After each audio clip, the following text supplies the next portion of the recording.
من يهده الله فلا مضل له ومن يضلله فلا هادي له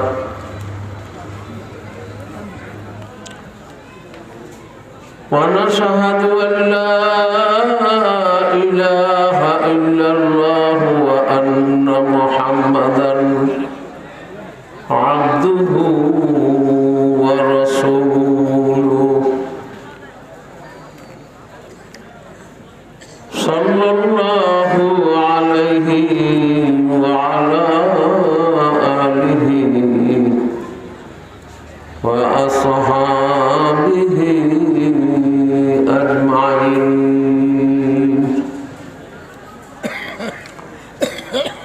أما بعد فأعوذ بالله من الشيطان الرجيم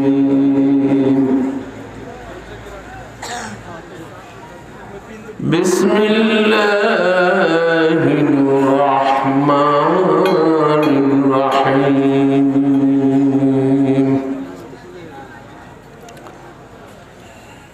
أولى لك فأولى ثم أولى لك فأولى صدق الله العظيم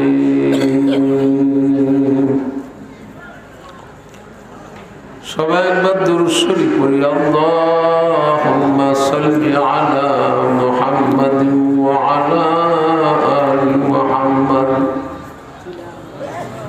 কামা সাল্লাইতা আলা ইব্রাহিম ওয়া আলা আলি ইব্রাহিম ইন্নাকা হামিদুম মাজিদ اللهم بارك على محمد وعلى آل محمد كما باركت على إبراهيم وعلى آل إبراهيم إنك حميد مجيد এবারা এগুলো নামাই ফেলাও। বড় বড় বক্তা যারা তাগুলি ভিডিও করবা। আমরা ছোট বক্তা আমাদের এত দরকার করে না, প্রসারও দরকার নাই। যেই কয়জন আছে এই কয়জন শূন্য যদি আমল করে তাহলে তো মাশাআল্লাহ, এই কয়জন বেচতে গেলে আমিও বেচতে যেতে পারি। তো ওই বেজাল করি না, এই মানুষ দেখতে পারে না আমার এটা ডান্ডা নামাও।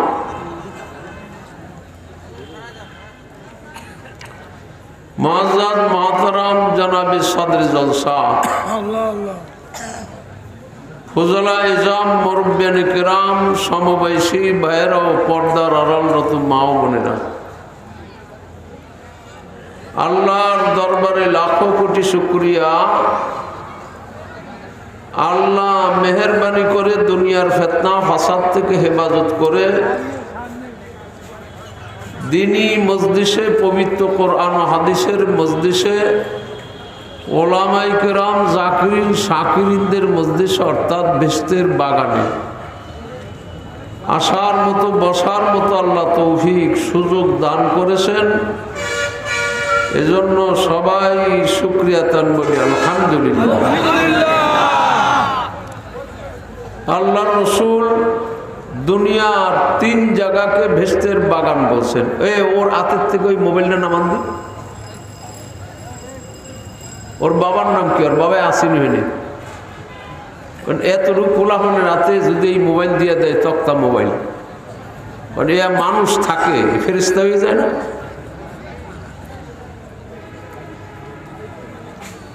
ওয়াজ করে কি করবো আমরা? কোন দিই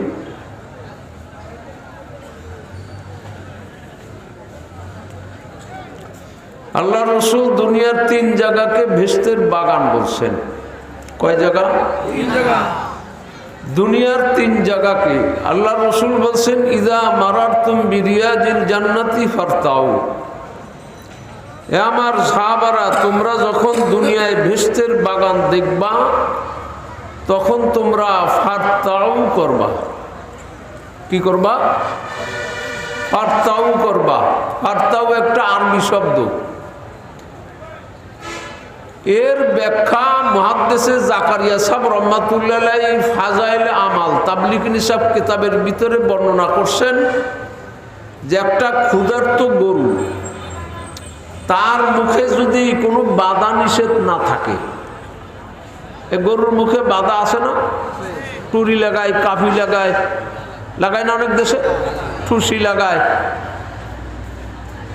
মুহাদ্দিসে জাকারিয়া সাহেব রাহমাতুল্লাহ আলাইহি ব্যাখ্যা করছেন যে একটা ক্ষুধার্ত গরু, তার মুখে যদি কোনো বাধা নিষেধ না থাকে, ওই ক্ষুধার্ত গরুটা সবুজ তরুতাজা ঘাস দেখলে যেমন ঝুইকা পড়ে, তেমনি ভাবে তোমরা দুনিয়াতে ভেস্তের বাগান দেখলে ওই রকম ক্ষুধার্ত গরুর মতো ঘাস দেখলে যে এইরকম ঝুইকা পড়ে, তোমরাও এরকম ঝুইকা পড়ো। সাহাবারা বলে, হুজুর বুঝলাম ঝুইকা পড়বো, কিন্তু দুনিয়ায় ভেস্তের বাগান কোথায়? ওমা রিয়াজুল জান্নাহ কলা হিলাকুল জিক্রে। একদিন বলছে জিকিরের হালকা, জিকির হইতেছে না এখানে, সুবহানাল্লাহ হয় না, আলহামদুলিল্লাহ হয় না, আল্লাহু আকবার হয় না, একসঙ্গে নইলে নাই করলাম লা ইলাহা, এতে আবার বেজাল বাঁচতে পারে যে এই জোরে জোরে জিকির কেমন করে। কিন্তু বাবা আজকে এই মাদ্রাসার বড় হুজুর সে মাগরিবের পরে একটু জিকির করাইছে, এটা জিকিরের হালকা, এক নাম্বার। দুই নাম্বার, আরেকদিন বলছে বেস্তের বাগান দেখলে ঝুইকা ভরো। সাহাবারা বলছে, হুজুর বেস্তের বাগান কোথায়? বলছে তালিমের মজলিস। তালিম বোঝেন তো, এই যে এতক্ষণ তালিম হইল, এলমুনের থেকে তালিম ভাবে তাফিলের মাদ্রা, তো তালিম মানে শিক্ষার মজলিস, তো এটা শিক্ষার মজলিস না? কিতাব দেখে তালিম করেন, মুখস্থ তালিম করেন, এই যে আমি যখন হাদিস বললাম এটাও তো তালিম। দুই নাম্বার। তিন নাম্বার বলছে যে তোমরা যখনই বেস্তের বাগান দেখবা ঝুঁকে পড়বা। সাহাবারা বলে, হুজুর বেস্তের বাগান কোথায় দুনিয়ায়? বলছে আল্লাহর ঘর, মসজিদ। তো কয়টা হইল? তিন রকম হয়ে গেল কথা। তিন দিন তিন কথা বলছে, আর সাহাবারা আল্লাহ রসুল বলছে তিনটাই বেস্তের বাগান। কিন্তু আজকে আমরা যেই মজলিসে বসছি এখানে সেই তিনটাই আছে, জিকির আছে, তালিম আছে, যদিও মসজিদ না, মসজিদের সংলগ্ন। আজকে এসার সময় এই মাঠের ভিতরও মসজিদের সাথে মিললে নামাজ হয়েছে, কি বলেন? আর রসুল বলছেন জয়লাতিল আরদু কুল্লুহা মসজিদান, যে আল্লাহ আমার উম্মতের জন্য তামাম পৃথিবীর সব জায়গার লাই মসজিদ বানাইতেছে।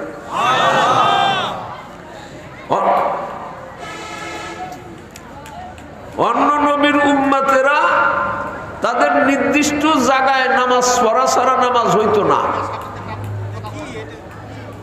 আর এই নবীর উম্মতেরা যেখানেই নামাজের রক্ত হইবে, নামাজ পড়লে নামাজ হয়ে যাবে। কিরে বাবা, এই মুরব্বি জান কে?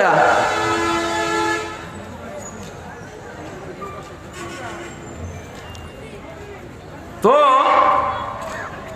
এই যে আমরা যেখানে বসছি এটা যে বেস্তের বাগান, এর ভিতরে কোনো কি কন, যেই তিনটাকে বেস্তের বাগান বলছে সেই তিনটাই আছে। এই জন্য শুকরিয়া আদায় করার দরকার না? সবাই বলি আলহামদুলিল্লাহ। রসুল আমার ফরমান, যেখানে একদল মানুষ বৈশা জিকির আজকার করে, ওয়াজ নসিহত শুনে, তালিম তারবিয়াত চালায়, সেখানে আল্লাহর রহমত বৃষ্টির আকারে নাজিল হয়। লা ইয়াকুদুনা কওমুন ইয়াযকুরুনাল্লাহা তাআলা ইল্লা হাফফাতুহুমুল মালাইকা ওয়া গাশিয়াতুহুমুর রাহমা ওয়া নাযালাত আলাইহিমুস সাকিনা। বৃষ্টির আকারে নাজিল হইতে হইতে এক সময় বৃষ্টি যেমন বেশি পড়তে পড়তে জমিনে জমা হইয়া ঘাস পাতা ফসল পর্যন্ত ডুবাইয়ে ফেলায়, বৃষ্টির পানিতে ঘাস পাতা পয়সা যায়, ফসল ডুইবা নষ্ট হয়ে যায়। কিন্তু আল্লাহর রহমতের বৃষ্টি পইরা যদি আমাদের ডাইকে ফেলায় তাহলে আমরা নষ্ট হবনি না, বলকে আমাদের আরো উপকার হবে। কি বলেন? কারণ রহমত ছাড়া তো কোনো কাজই হবে না। আল্লাহর রসুল বলছে সাহাবারা নেক আমল দ্বারা বেঁচতে যাইতে পারবা না আল্লাহর রহমত ছাড়া। সাহাবারা বলে হুজুর আপনিও? বলে হ্যাঁ আমি রসুলও।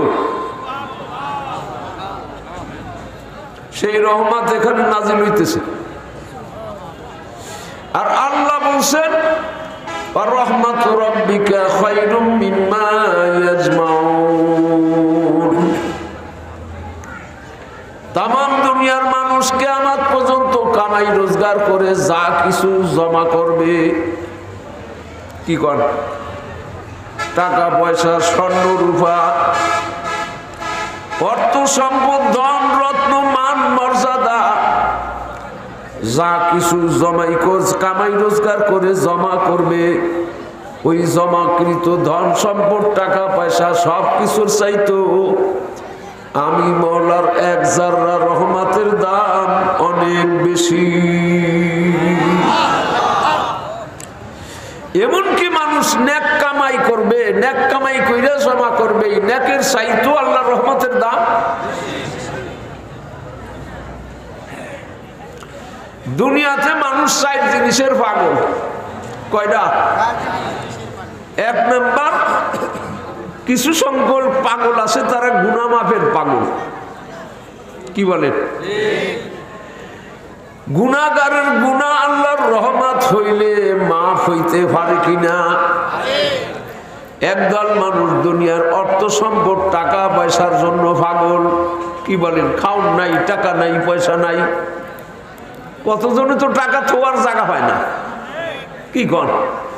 ডেলি যদি 3টা-4টা করে ওয়াজ করি, এক ওয়াজে যদি 30,000 দেয়, 90,000 করে টাকা যদি ডেলি পাই, আর যারা 50,000 করে পায়, 1 লাখ করে পায়, আবার বিমানে নেয়, কি কন, তাদের তো টাকার থোয়ারই জায়গা নাই।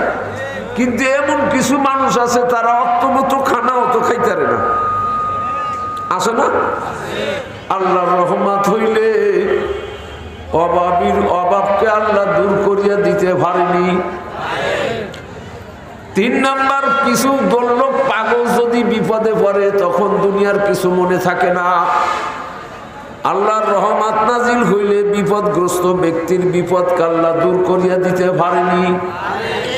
4 নাম্বার, একদল মানুষ দুনিয়ার ভিতরে আছে যদি অসুস্থ হয়, কি কর, ওয়াজ বন্ধ, নসিহত বন্ধ, কামাই রোজগার বন্ধ, টাকা লাগে, পয়সা লাগে, দিল বারাগার খোসনা বাসদ বেস্তরে গুল খারাস তন্দুরুস্তি গরনা বাসদ শের সাকরে জাহারাস। সুন্দরী বিবি ভালো লাগে না, ছেলে পেলেদের কথা ভালো লাগে না, খাদ্য খানা কোরমা পোলাও ভালো লাগে না যদি শারীরিক ভাল না থাকে। কি বলেন? আল্লাহর রহমত হইলে রোগাক্রান্ত ব্যক্তির রোগকে আল্লাহ দূর করিয়া দিতে পারেনি। সব মিশাল দিয়ে তো পারবো না, একটা মিশাল দিই। আল্লামা শেখ সাদি রহমাতুল্লাহ নাম শুনছেন না? কি কন, খুব ভালো মানুষ ছিল তো। কি কন, জমানার কুতুব ছিল, সাহিত্যিক ছিল। তিনি কিতাব লেখছেন গোলেস্তা বস্তা, নাম শুনছেন না? যেই কিতাব কাউমি মাদ্রাসায় এখনো পড়ায়। এই কিতাবের ভিতরে একটা ঘটনা নকল করছেন। তৎকালীন জমানার পারস্যের বাদশাহ, তার শারীরিক এমন রোগ হয়, সেই জমানায় যত ডাক্তার কবিরাজ ছিল সবাইকে দিয়েই চিকিৎসা করছে, চেষ্টা তদবির করছে, কিন্তু আল্লাহর রহমত হয় না। যাতে করে রোগ থেকে শেফা পায়নি। রহমত হওয়া লাগবে না? আরে ঔষধ সেবন করা সুন্নাত, কিন্তু এই ঔষধ পেটে গিয়ে জিজ্ঞাসা করে মাবুদ আমি কি কাজ করবনি? যতক্ষণ পর্যন্ত খান থেকে হুকুম না আসে ঔষধেও কোনো কাজ হয় না। কি বলে? বাচ্চা চিকিৎসা করছে ঠিকই, কিন্তু আল্লামা শেখ সাদি রহমাতুল্লাহ বলেন, এরপরে ওই জমানায় ছিল কিছু ফকির। ফকির বোঝেননি? কিসকো কাতে, কাকে বলে ফকির?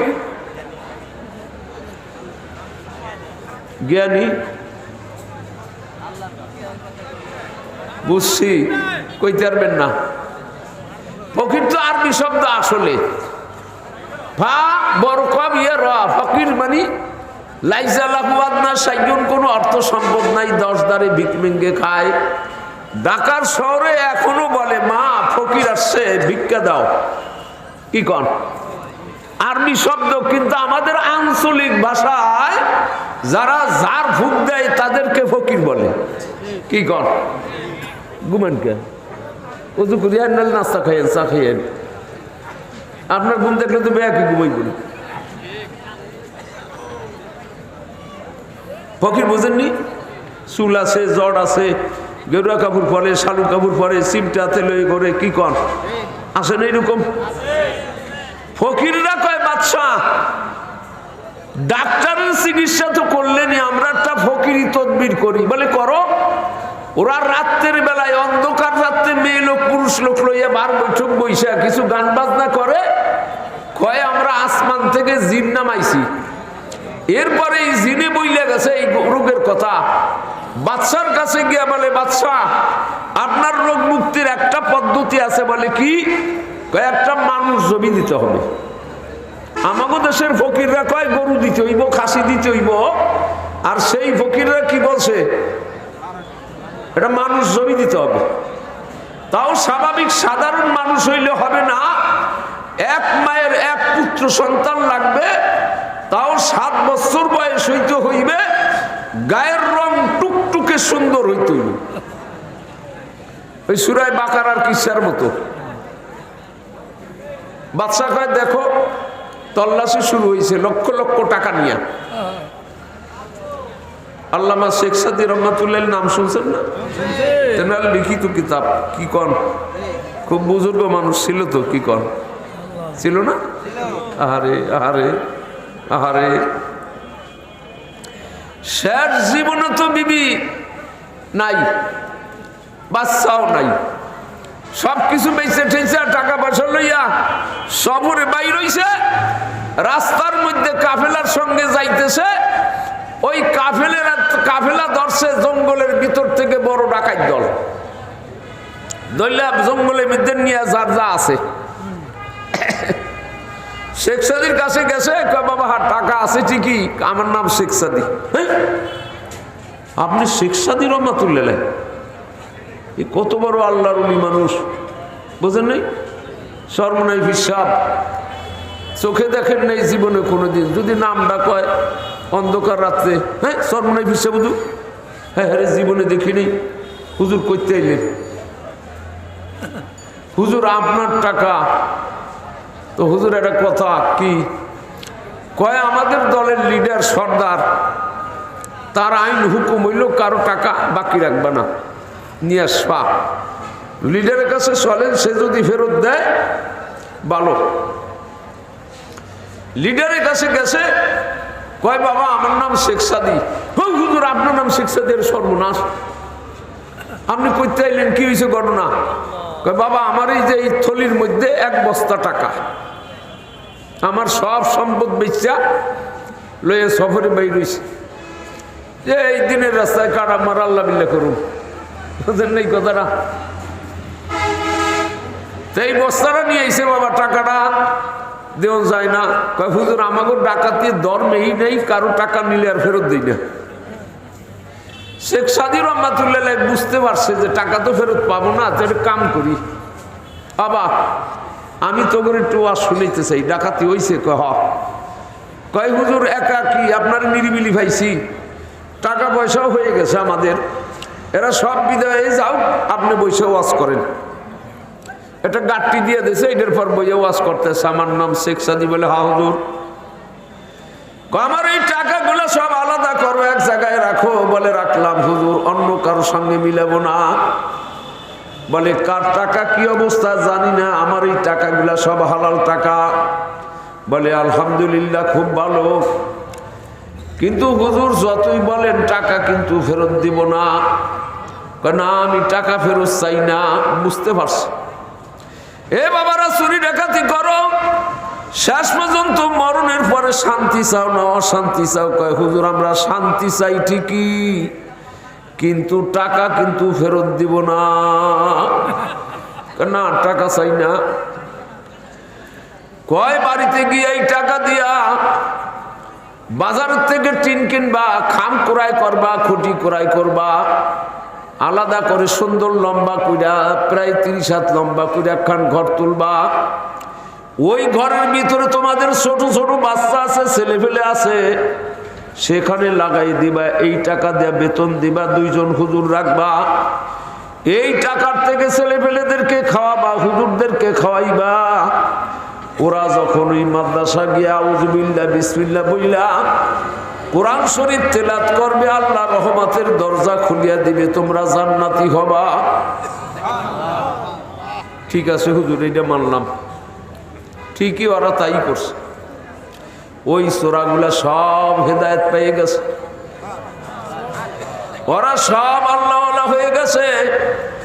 শেখ সাদি রহমাতুল্লাহ এখন খালি সফরে ঘুরে, সঙ্গে ছিল একটা ঘোড়া, আর কোনো চালান ছিল না। ঘুরতে ঘুরতে যাইতে যাইতে এক এলাকার ভিতরে, এক গ্রামের ভিতরে ঢুকছে। এখন সন্ধ্যা হয়ে গেছে, মাগরিব পড়ছে। আগায় এক মসজিদে এশার নামাজ পড়ছে। এখন কোথায় যাবে? গ্রাম দেশ এই জমানার মতো ছিল না, খাওয়া দাওয়া নাই, সারাদিন না খাওয়া, কোথায় থাকবে? ঘুমাবে। এক বাড়িতে গিয়ে উঠছে, বাবা গো আমাকে একটু থাকতে জায়গা দেন। বাংলা ঘর নাই। আর এক বাড়িতে গিয়ে দেখে যে হ্যাঁ, বাড়ির দরজায় বাংলা ঘর। বাংলা ঘর বোঝেন তো? কাছারি ঘর। বাড়িতে লোক আছেন? আসি। ভাই আপনার এই বাংলা ঘর একটু আমাকে থাকতে দিবেন। এই বেড়া একটা মুসিবতে আছে। 3 দিন যাবৎ তার স্ত্রী প্রসব বেদনায় ভুগতেছে। সন্তান ডেলিভারি হয় না, বিবি বাঁচেও না মরেও না। সেই জমানায় তো হাসপাতাল ছিল না। এখন দেখে মাথায় টুপি, মুখে দাড়ি, পরনে সুন্নতি লেবাস, চেহারার ভিতরে যেন একটু নূর নূর চমকাইতেছে।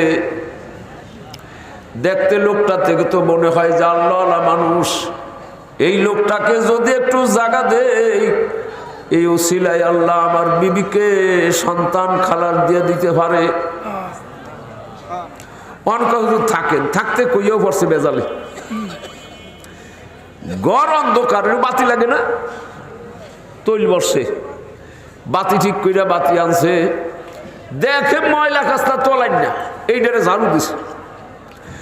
অনেক তৎকালীন কাঁচা ঘরের ভিতরে, খালি ঘরে মানুষ শুইতারে, খালি বিছানায় এটা পাটি আনছে। কয়ে হারে খালি পাটির পর সই কেমনি আনছে একখান কাতা বা বিছানা। এরপরে এখন শুইতে দিবে, বালিশ দিছে, কাতা দিছে। এখন মনে মনে কয় দেখি একটু ফুকানি হয়। একটা খাতার একটা কলম আছে। ও কয় হুজুর আপনার গোড়া? ঠিক আছে। কয় আমার গোহাল ঘর আছে, থাকার জায়গা আছে ভালো, ওখানে নিয়ে বান্ধি। বাঁধো। কয় হুজুর ঘোড়াটা তো সারাদিন না খাওয়া, কিছু ঘাস পাতা দেই। কয় দেও।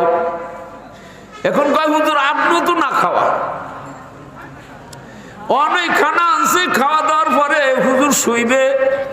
শোয়ার আগে একটা খাতার কলম এনে কয় হুজুর আমার স্ত্রী 3 দিন যাবৎ বেশ বেদনা, প্রসাব বেদনায় ভুগতেছে, আপনি একটু তাবিজ লিখে দেন।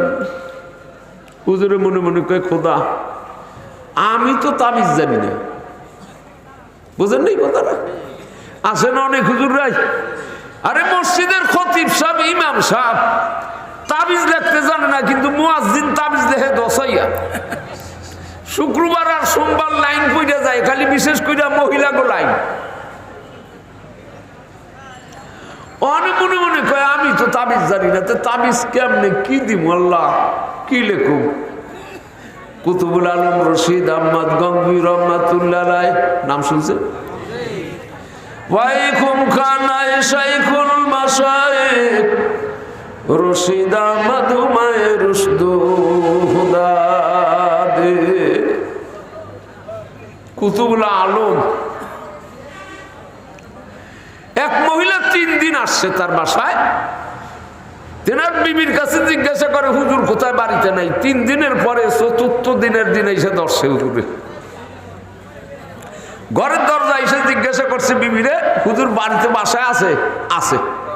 এক ভদ্র মহিলা আসছে। ভদ্র মহিলা বোঝেন তো, যে বেশি অভদ্র তারই কয়ে বেশি ভদ্র। মাথায় কাপড় নাই, ঠিক মতো অঙ্গ প্রত্যঙ্গ ঢাকা নাই, ঠোঁটের ভিতরে মালিশ আছে, গালিশার ভিতরে মালিশ আছে, পেটও খালি আছে, পিঠও খালি আছে, তারই কয় ভদ্র মহিলা। বুঝলেন নাই? অনেক ভদ্র মহিলা আসছে, আইসা কয় হুজুর আমি আসছি 3 দিন, আজকে দেয়া 4 দিন, একটা বিশেষ দরকার। কি মা? ঘরের ভিতর থেকে পর্দার আড়ালে হুজুর জিজ্ঞাসা করছে মহিলা বাইরে। কয় হুজুর আমার মাথায় আল্লাহ অনেক চুল দিছে, চুল অনেক বড়, কিন্তু এই চুল শীতি কাটি সুতি বেঁকা হইয়া যায়, এই বেঁকা শীতি সোজাকরণের একটা তাবিজ দেন। শুনছেন? আজ পর্যন্ত কোন হুজুর এই বেঁকা স্মৃতি সোজাকরণের তাবিজ এ লেখে নাই, আজ পর্যন্ত কোনো কিতাবে লেখে নাই, কেউ দিতেও পারবেন। হুজুরে কয় মা মুঝে কুছ মালুম না, আমিও কিছু জানি না। কয় হুজুর ঘরের দরজার সামনে শুভ, তাবিজ না দেওয়া পর্যন্ত বিদায় হব না। হুজুর কি করবে? কয় ঠিক আছে বিবি গো, একটু কাগজ দাও আর কলম দাও। কাগজ কলম নিয়ে অল্প একটু কাগজ কাইটা কলম দিয়ে লেখা দিছে ইহদিনাস সিরাতাল মুস্তাকিম। তিব্বে রুহানিস্তে কুরআন সালিম তলখাহা বাসুদ পায়ে কলবে সাকিম বারে আলেমে হুসনাশ দিল ওয়াজাতা জামিদারাত বারাঙ্গা সোহাবে সুরত বাবু আরবাবে মানহার গারতমি খাগি সিরাতুল মুস্তাকিম মুস্তাফা রানুমা কুন্নাই সালিম। হুজুর বড় চিন্তা ভাবনা কইরা আয়াতখানা লেখা দিছে। আয়াতের অর্থ তো আপনারা জানেন বাবা, 30 পারা কোরআন শরীফের মূল সার, মূল কথাটা হইলে আয়াতখানা ইহদিনাস সিরাতাল মুস্তাকিম। সূরা ফাতিহার ভিতরে 7 খান আয়াত। আগের আয়াত হইল আল্লাহকে ভুলাইছে, আল্লাহকে সুন্দর করে রাজি খুশি করছে। আলহামদুলিল্লাহি রাব্বিল আলামিন। আল্লাহ আপনি কত ভালো, আল্লাহ আপনি কত ভালো, আপনি কত ভালো, আপনার কত গুণ। এরপরে কয় আচ্ছা ঠিক আছে, এত কিছু বললি, এখন কি চাস তুই চা। ব্যাখ্যা তো অনেক, কিন্তু আধা মিনিটে সারলাম। তখন বান্দায় কয় ইহদিনাস সিরাতাল মুস্তাকিম। তাফসিরে বাইজুবির ভিতরে লেখছে সূরা ফাতিহার হইল 14টা নাম। কয়টা নাম? তার ভিতরে একটা নাম হইল সূরাতুদ দোয়া। এই সূরাখানার নাম হইল দোয়ার সূরা। যদি কিছু নাও জানেন আলহামদুলিল্লাহ থেকে আমিন পর্যন্ত পড়বেন, তাহলে দোয়া হয়ে যাবে। আল্লাহর মেহেরবানিতে দোয়া কবুল হবে। এবং যখন নামাজ পড়বেন তখন আল্লাহর কাছে এই খেয়ালি করবেন, আমি মাওলার কাছে চাইতে আছি আর মাওলাই কইতে আছে ঠিক আছে আমি কবুল করলাম, কবুল করলাম। এ 30 পারা কোরআন শরীফের ভিতরে সূরা ফাতিহাকে বলছি উম্মুল কোরআন, কোরআন শরীফের মা।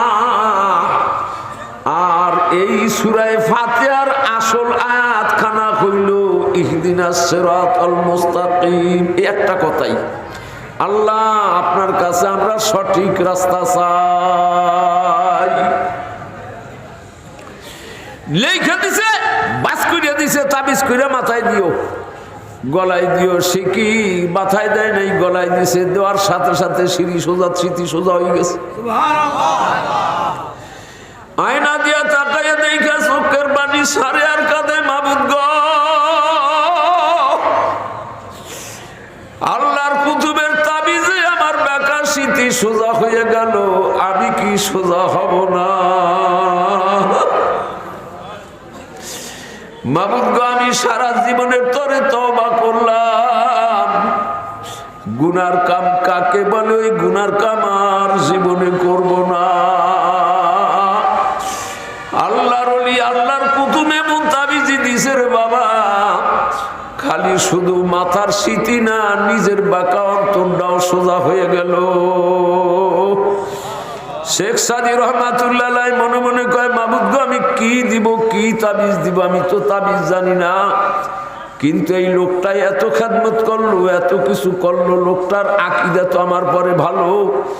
এখন যদি আমি নিষেধ কইরা দেই, লোকটার মনটা বেজার হয়ে যাবে। কি কর, বেজার করা তো যাবে না, লোকটা ভালো কাম করছে। হযরতে আল্লামা শায়েখ, হযরতে আল্লামা শায়েখ, হযরত আল্লামা শেখ মোহাম্মদ শায়েখ মোহাম্মদ জাম রহমাতুল্লাহ আলাইহি জবানার বড় কুতুব ছিলেন, কিন্তু লোকটা ছিল মজদুব হালাতের লোক। মজদুব বোঝেন তো? মজদুব মানে পাগল না, মজনু মানে পাগল। আর মজদুব হইল আকল সহি, পাগল না। বেরেন ভালো আছে কিন্তু চলা চলতি পাগলের মতো, বোঝেন নাই কথাটা? আকল সহি কিন্তু হালাত হইল পাগল। যেমন বাহালুল দরবেশ ছিল মজদুব, হযরতে আল্লামা ফরিদউদ্দিন আত্তার সাহেব রহমাতুল্লাহ আলাইহি অনেক বড় লোক, জমিদারের ছেলে ছিল। দেশ যুগ শ্রেষ্ঠ বড় আলেম হইয়া যখন বাড়িতে আসে, তখন তার দিল জেহেনের ভিতরে একটা ঘুল্লা দিল, আমি মোল্লাগিরি করব না, মসজিদে মোল্লাগিরি করব। 3 দিন পরে মুসল্লিরা তারাই দিবে। মাদ্রাসায় চাকরি করব, 3 দিন পরে ঝগড়া ফাসাদ লাগবে, আবার মত আমি শিখতে যাইব। আমার বাবার অর্থ সম্পদ আছে, রাজধানী শহরের ভিতরে বিরাট মার্কেট করব, বিরাট ব্যবসা করব, কোটি কোটি টাকা কামাইব, দিনের খেদমত করব, আবার আমার দুনিয়ার টাকা পয়সাও হবে, নিজের সংসারও চলবে।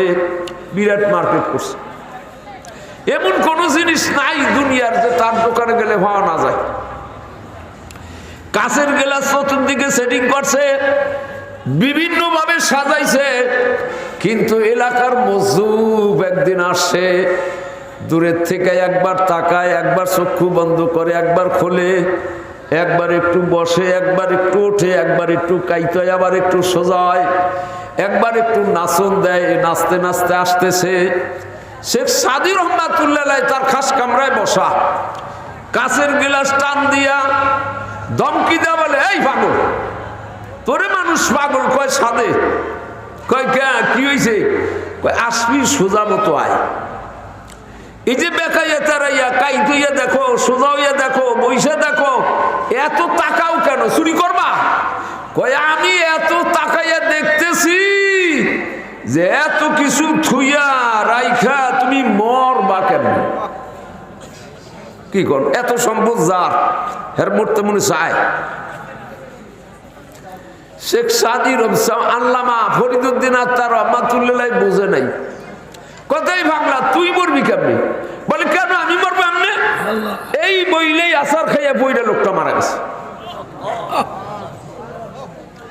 কেউ মাথায় পানি দেয়, কেউ ডাক্তারের জন্য দৌড়াদৌড়ি করে, কেউ তেল লাগায়। এলাকার কুতুব বুঝি জগৎ থেকে বিদায় হয়ে গেছে। শেখ সাদি রহমান হযরত আল্লামা ফরিদউদ্দিন আত্তার রহমাতুল্লাহ আলাইহি গলা জড়াই দইরা কাঁদে আর বলেন, আরে না, এ তো মরে না, আমাকে শিক্ষা দেবার জন্য আসছে। ইসনি শাইখে গাদায়ে কুবা কো ইশকে আমদুল্লা উবালি ফাত্তাকু নিকুরু তাবে মুস্তরি সুদার মন্দি সেরাজ রওজন বারারাত। ও জবানার মজদুর, তুই আমাকে এমন শিক্ষাই দিলি, একখান কম্বল গায়ে দিয়ে একখান কম্বল পরিধান করে জঙ্গলে চলিয়া গেল। বাবার ওই জঙ্গলে গিয়া জঙ্গলে বৈশা বৈশা কিতাব লেখছে, তার কিতাব এখনো মাদ্রাসায় পড়ায়।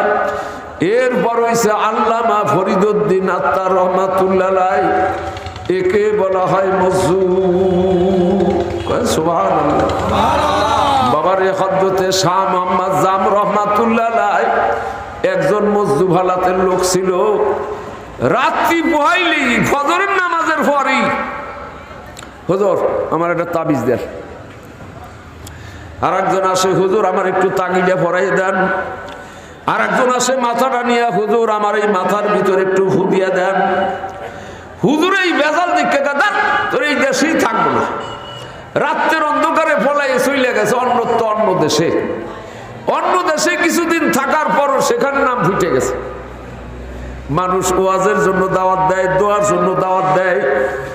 একদিন এক বিরাট মাহফিল, শাহ মোহাম্মদ জাম রহমাতুল্লাহ নাম শুই না হাজার হাজার মানুষ মজলিসে আসছে। হুজুরে কিছুক্ষণ বয়ান করে দোয়া মোনাজাত দিছে। মানুষগুলা চইলে যাইতেছে। পর্দার আড়াল থেকে এক মহিলা আওয়াজ দিছে, হুজুর সব মানুষ চইলে যাইতেছে, এখন নিরিবিলি একটু কথা বলি। যে আমার একটা ছেলে পাঠাই দিলাম। একটা লোক দিয়ে ছেলেটারে পাঠাই দিছে। ছেলে হইল অন্ধ। দুনিয়ার ডাক্তার কবিরাজ ফকির কোনটাই বাকি রাখি নাই। হুজুর আপনি আমার ছেলের চোখে একটু হাত বুলাইয়া দেন, আল্লাহর মেহেরবানিতে আমার ছেলের চক্ষু ভালো হয়ে যাবে। শাহ মোহাম্মদ জাম কয়, যার বইতে ফলাইলাম দেশ ছাড়লাম। কেউ মা ঈসা আলাইহিস সালাম হোক, আমি কি ঈসা নবী? চোখে হাত দিলে চোখ ভালো হয়ে যাইবে? না হুজুর আপনি ঈসা নবী না।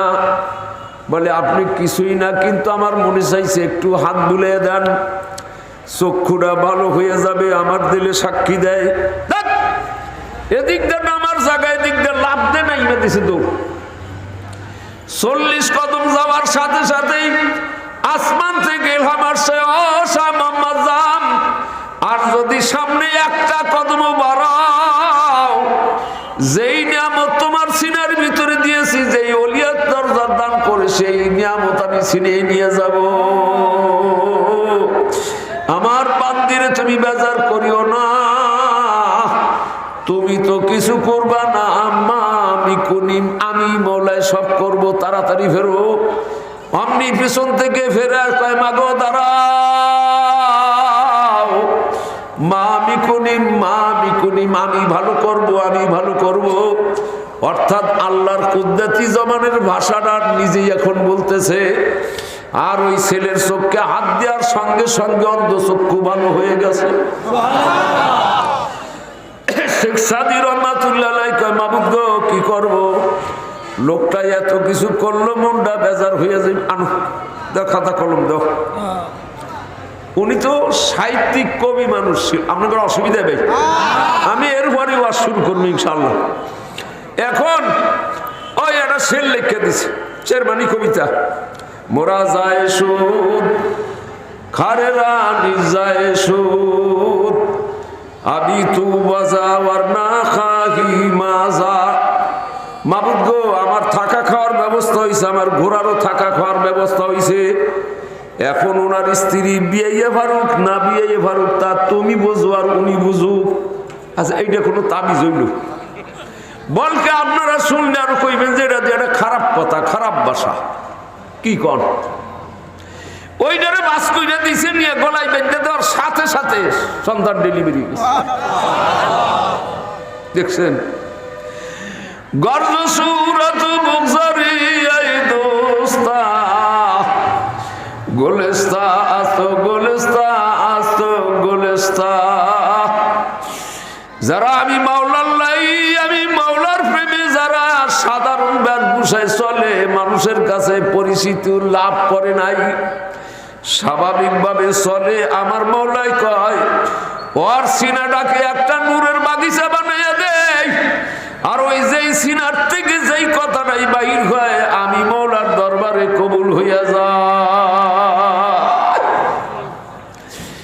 এখন শেখ সাদি রহমাতুল্লাহ কয় এরপর তো বেজাল হইব, জালে কে দিছি যদি ডেলিভারি না হয় তাইলে কিলানি শুরু করে, যদি ডেলিভারি হয় আইসা পাও জড়াই ধরবে, হাজার হাজার মানুষ সকালবেলায় জমা হয়ে যাবে, কত বড় আল্লাহর ওলি। অতএব এইটা তো আমার পরিচয় দেওয়ার কোনো জায়গা না, তাড়াতাড়ি উঠতে গোড়াডারে লইয়া বাক্সে রাত্রি।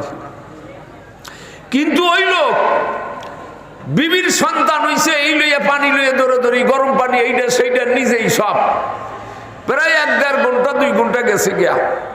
এখন মনে মনে করে সুসংবাদটা পৌঁছেই গিয়া গেছে, সুসংবাদ পৌঁছাইতে যাইয়ে দেয় খালি হুজুর নাই, কই গেল। সামনে অনেক লম্বা চূড়া ঘটনা বাবা, এই ঘটনা বলতে 1 ঘন্টা সময় লাগবে বাবা, ঘটনা বলবো না। শেখ সাদি রহমাতুল্লাহ কত বড় দরজার মানুষ ছিল বুঝেন, তিনি ঘটনা লেখছেন। বাচ্চা যখন লোকজন পাঠাই দিল, ওই সন্তান তালাশ করে, বয়স 7 বছর, গোলগাল মুখের চেহারা, টুকটুকে গায়ের রং, এক মায়ের একই সন্তান হইতে হইবে। একে আইনা পেট ফাইরা তার পিত্তি বাহির করে ফার্সিতে লেখছে কেশর, মানে পিত্তি বাহির করিয়া যদি তোমার গায়ে মেখে দাও সঙ্গে সঙ্গে তোমার রোগ থেকে সেবা পেয়ে যাবা। সবাইকেই নাউজুবিল্লাহ। তল্লাশি শুরু করছে, একটা হয়তো আর একটা মিলে না, বয়সে মিলে, রঙ্গে মিলে না, রঙ্গে মিলে চেহারায় মিলে না। তালাশ করতে করতে এই পারস্যের শেষ প্রান্তে গিয়া এক মায়ের একই সন্তান, বাবা মা জীবিত আছে, ছেলে পাইছে 7 বছর বয়সের, গায়ের রং টুকটুকে সুন্দর, এবং এক মায়েরই একই সন্তান। বাবা মাকে বলছে তোমার এই ছেলেটাকে বাদশার কাছে বিক্রি দিয়ে দাও, তোমাদেরকে 2 লক্ষ টাকা দেওয়া হবে। বাবা টাকা যতই দেখ, এক মায়ের একই সন্তান, কেউ কি বিক্রি দিতে চায়? আর 10 জন হইলেও তো না, নিষেধ করে দিছে না। কিন্তু মৌলভী সাহেব তো একজন বসে রয়েছে ভিতরে, এটার নাম নষ্ট শয়তান। এই নফসের ভিতর থেকে কয় এই সন্তান দিয়ে কি করবা, কামাই রোজগার খাবা, এই তো। এই অনেক সন্তান বড় হইয়া বাপ মাকে জিজ্ঞাসাও করে না। আর এই কামাই যদি একবারই পাইয়া যাও, সেই জমানায় 2 লক্ষ টাকা তো যেমন তেমন কথা না, সারা জীবন ভর বৈশা খেয়ে যেতে পারবা। এই খেয়াল যখন দিলে আসছে, বলে ঠিক আছে দাও টাকা, দিলাম ছেলেকে বিক্রি দিয়া। আমনি বাদশার লোকজন গিয়া হাত ধরছে, আর তো কান্নাকাটি গড়াগড়ি শুরু করছে, আব্বা গো আম্মা গো আমাকে বিক্রি দিয়েন না, আমি 10 ধারে ভিক মেঙ্গে খাবো, আপনাদেরকে বিরক্ত করব না, আমাকে তো এখনই বাদশা নিয়ে জমি দিয়ে ফেলাইবে। ছেলের পিতা মাতা বলে এইভাবে হবে না, একে হাতে পায়ে বেঁধে চক্ষু বন্ধ করে সৈন্য করে ধরে নিয়ে যা। তাই বাবা মার সামনে হাতে পায়ে বেঁধে চক্ষু বন্ধ করে সৈন্য করে ধরে নিয়ে গেছে। বাদশার সামনে নিয়ে হাজির, বাদশা বড় খুশি, জল্লাদকে ডেকে হুকুম করবে একে জব দাও, পেট ফেরে পিত্তি বাহির করে আমার গায়ে মেখে দাও। এর আগে আবার চিন্তা করলো, এই যুগ এই জবানা হইল মোল্লা মৌলবীর দেশ, যদি নিরহ একটা পর্যাকে আমার রোগের জন্য জমি দেই, আগামীকালকেই মোল্লা মৌলবীরাই স্লোগান বিপ্লব শুরু করবে। বাংলাদেশে দেন না খালি স্লোগান করে, স্লোগান দেয়, বিপ্লব শুরু করে, কি কন? এই জন্য আমি ওয়াজি বন্ধ করে দিই, যা আল্লাহর মৌলবীকে ওয়াজি বন্ধ করে দিই। তো আগে এটা জায়েজ করে লই। তখন কাজীউল কুজা প্রধান বিচারপতি তার কাছে লিখিত দরখাস্ত পাঠাইছে বাদশা, কাজী সাহেব বাদশার রোগ মুক্তির জন্য একজন প্রজার জান বিনাশ জায়েজ আছে কিনা, বোঝেন নাই? ফতুয়া চাইছে একে জবু দেওয়া যাবে কিনা। সঙ্গে আবার কিছু মাল পানি দিয়ে দিছে। বোঝেন এই কথাটা? মাল পানি পাইলে তো আর উস থাকে না, ঘুষ পাইলে মাল পানিও পাইছে পুরাপুরি। আপনি নিজে লেখা দিছে নিজে, হ্যাঁ বাদশার রোগ মুক্তির জন্য একজন প্রজার জান বিনাশ জায়েজ আছে। ফতোয়ার কাগজ পাইয়া চুমা দিছে পকেটে লইয়া, জল্লাদ তুমি কাম সারো। জল্লাদ ছোট্ট শিশুকে হাত পাও বেঁধে বিরাট মাঠের ভিতরে নিয়ে গেছে, তাকে এখনই জমি দিবে, পেট পেট ফাড়িয়া পিত্তি বাহির করে গায়ের বাচ্চার কাছে আনবে। আর এই তামসা দেখার জন্য হাজার হাজার মানুষ চতুর্দিকে জমায়েত হয়ে গেছে। এমনকি বাদশা নিজেও চেয়ার ফাইতা তার উজির নাজির মন্ত্রী মিনিস্টার বন্ধু বান্ধবদেরকে নিয়ে চতুর্দিকে গোলবন্দি হয়ে বসে গেছে। ছোট্ট শিশুর গাড়ের পরে তরবারি ধরছে। ছোট্ট শিশু ডাইনে বামে কোনো দিকে না তাকাইয়া শুধু উপরের দিকে তাকায় আর মুস্কি মুস্কি হাসে। বাদশা বলে, জল্লাদ তরবারি থামাও, ঘটনা কি? ছোট্ট শিশুকে জিজ্ঞাসা করছে, ওগো বৎস, এখন তো তোমার হাসার সময় না, তোমার কাঁদার সময়। কি কর? তুমি কান্নাকাটি রোনাজারি করবা, আমাদের কাছে বেজান ভিক্ষা চাইবা, তা না করে আমাদের দিকে ফিরিয়াও তাকাও না, শুধু উপরের দিকে তাকাও আর মুস্কি মুস্কি হাসো। ঘটনা কি? ছোট্ট শিশু বলে, বাদশা গো, আপনার কাজ আপনি করেন, আমার কাজ আমি করি, আপনার হাসা কাদার কোনো প্রশ্নই করার দরকার নাই।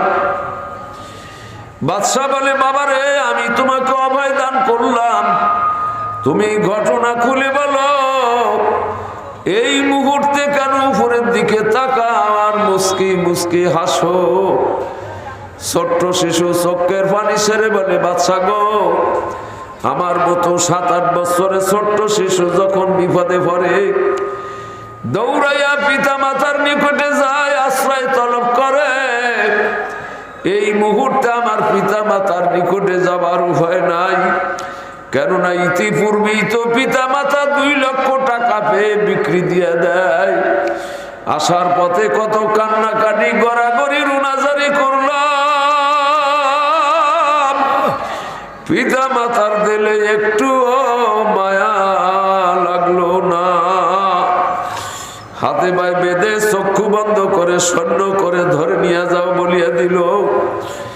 বাদশা গো, আমি কাজীর কোর্টে নালিশ জানাইব, মামলা দায়ের করব, সেই সুযোগটুকু আমার নাই, কেননা ইতিপূর্বেই তো কাজীর কোর্ট থেকে রায় বা ফতোয়া নিয়ে আসেন। বাদশা, আমি বাদশার দরবারে নালিশ জানাইব, সেই সুযোগটুকু আমার নাই, কেননা আপনি তো স্বয়ং নিজেই আমাকে জব্দ করার হুকুম করতেছেন। পিতা মাতার নিকটে আশ্রয় নিবার সুযোগ নাই, কাজীর কোর্টে মামলা দায়ের করার সুযোগ নাই, বাদশার দরবারেও নালিশ জানাইবার সুযোগ নাই। এখন দেখি এই তামাম জগতে আমার একমাত্র মাওলা ছাড়া আর কেহ নাই। গার্সে দুরাম বাজিসমানি ফরাহাত দমাদম বারু বারুহানি মুলাকাত।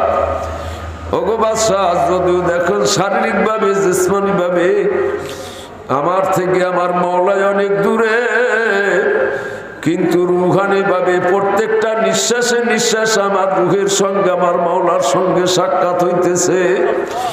তাই গো বাদশাহ, দুনিয়ার সমস্ত কোর্ট কাছারি বাদ দিয়া আমার মাওলার কোর্টে নালিশ জানাইলাম। আমার মাওলায় যদি এখনো মেহেরবানি করে আপনার এই জল্লাদের তরবারির নিচ থেকে বাঁচাইতে পারে।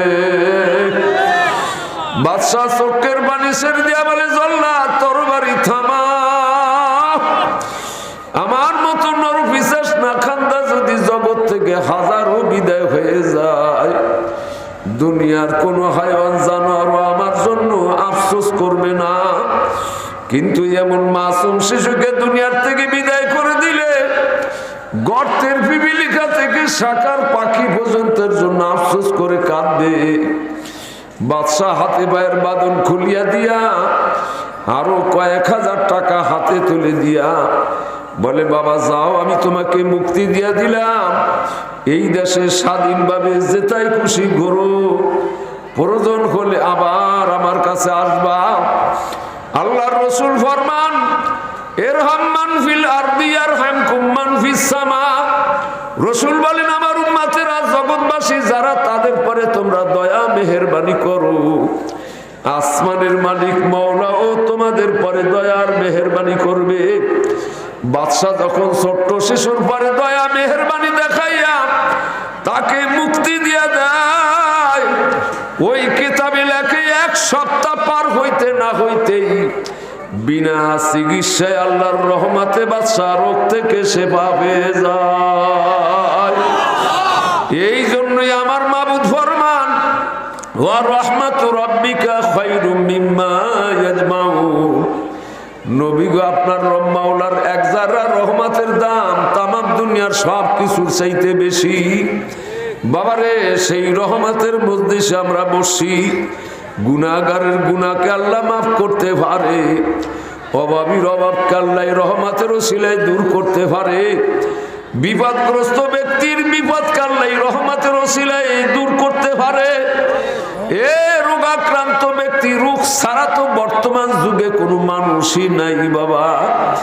আল্লাহর এই রহমতের বদৌলতে রোগ থেকে সেবা দিতে পারেনি আল্লাহ। অতএব বাবা, এই রহমতের মজলিসে বসতে পেরে আবার শুকরিয়া আদায় করি। সবাই জোরে সোরে বলি আলহামদুলিল্লাহ। শুকরিয়া আদায় করলাম। এখন একটু ওয়াজ করতে চাই, শুনবেন না? কি বলেন? কিছু সংখ্যক মানুষ চলে গেছে বাবা, তারা আসছে বাসেদ খানের ওয়াজ শুনতে। কি কন? সাইদি এক সময় নাম করা ছিল না, বুড়ো একবার গেছে সাইদির ওয়াজ শুনতে। কতক্ষণ পর কয় যে কি ফেসাল ফাটতে আছে, সাইদির ওয়াজ শুনতে আইছি, হেরে দেয় না কে, হেরে দেয় না কে, সোহে তো কম দেহে। অনেকজন ঠেলা দিয়েছে, কই ফেসাল ফাটেন কে, বলে আমি আইছি সাইদির ওয়াজ শুনতেন কে। কয় ওয়াজ করে কেডা জানেন? জানেন? কয় কেডা? কয় সাইদি। কয় ও, এই লিগে তো একটু ভালো ভালো ঠেহে। বোঝেন নাই, যার নামের যারা পাগল, কত বেটারা আসছিল আশা করিয়া উড়াইব, হেরাও অনেক ঠান্ডা হয়ে গেছে না। বাসেদ খান সাহেব আল্লাহ যদি আনে, ফরিদপুর হাসপাতাল আছে, আমার ঘরে তার আইনেও দিতে পারে আল্লাহ, ও শুনবেন তার।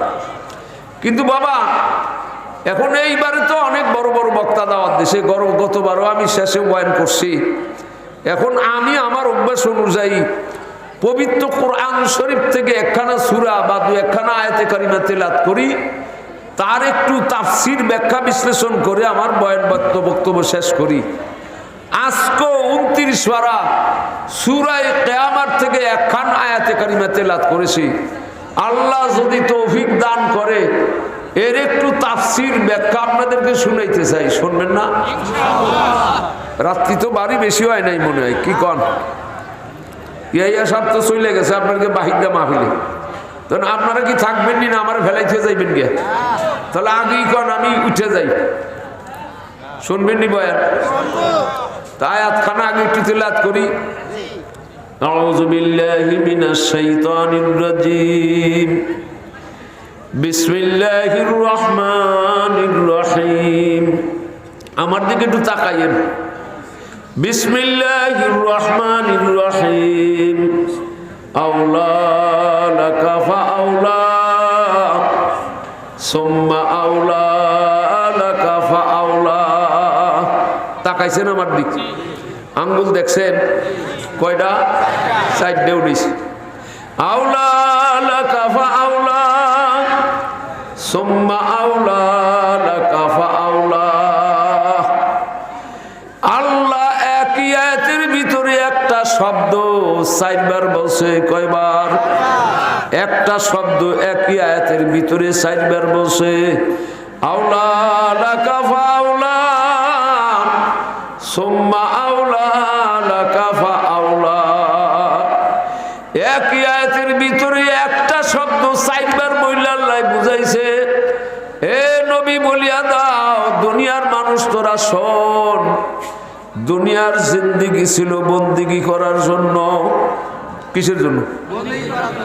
কি কোন অন্য কোন উদ্দেশ্য তো তৈরি করবি?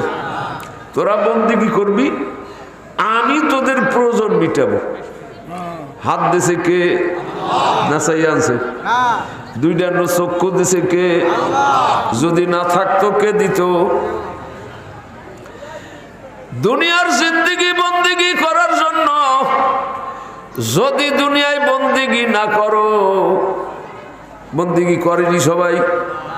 এই যে আমরা যারা বসছি মাশাআল্লাহ, এমনকি বাবার এই যে সোনার মানিকেরা আশেপাশে কম আছে, আপনাদের মসজিদ আপনাদের এলাকায় বেনামাজি কম, নামাজির সংখ্যাই বেশি।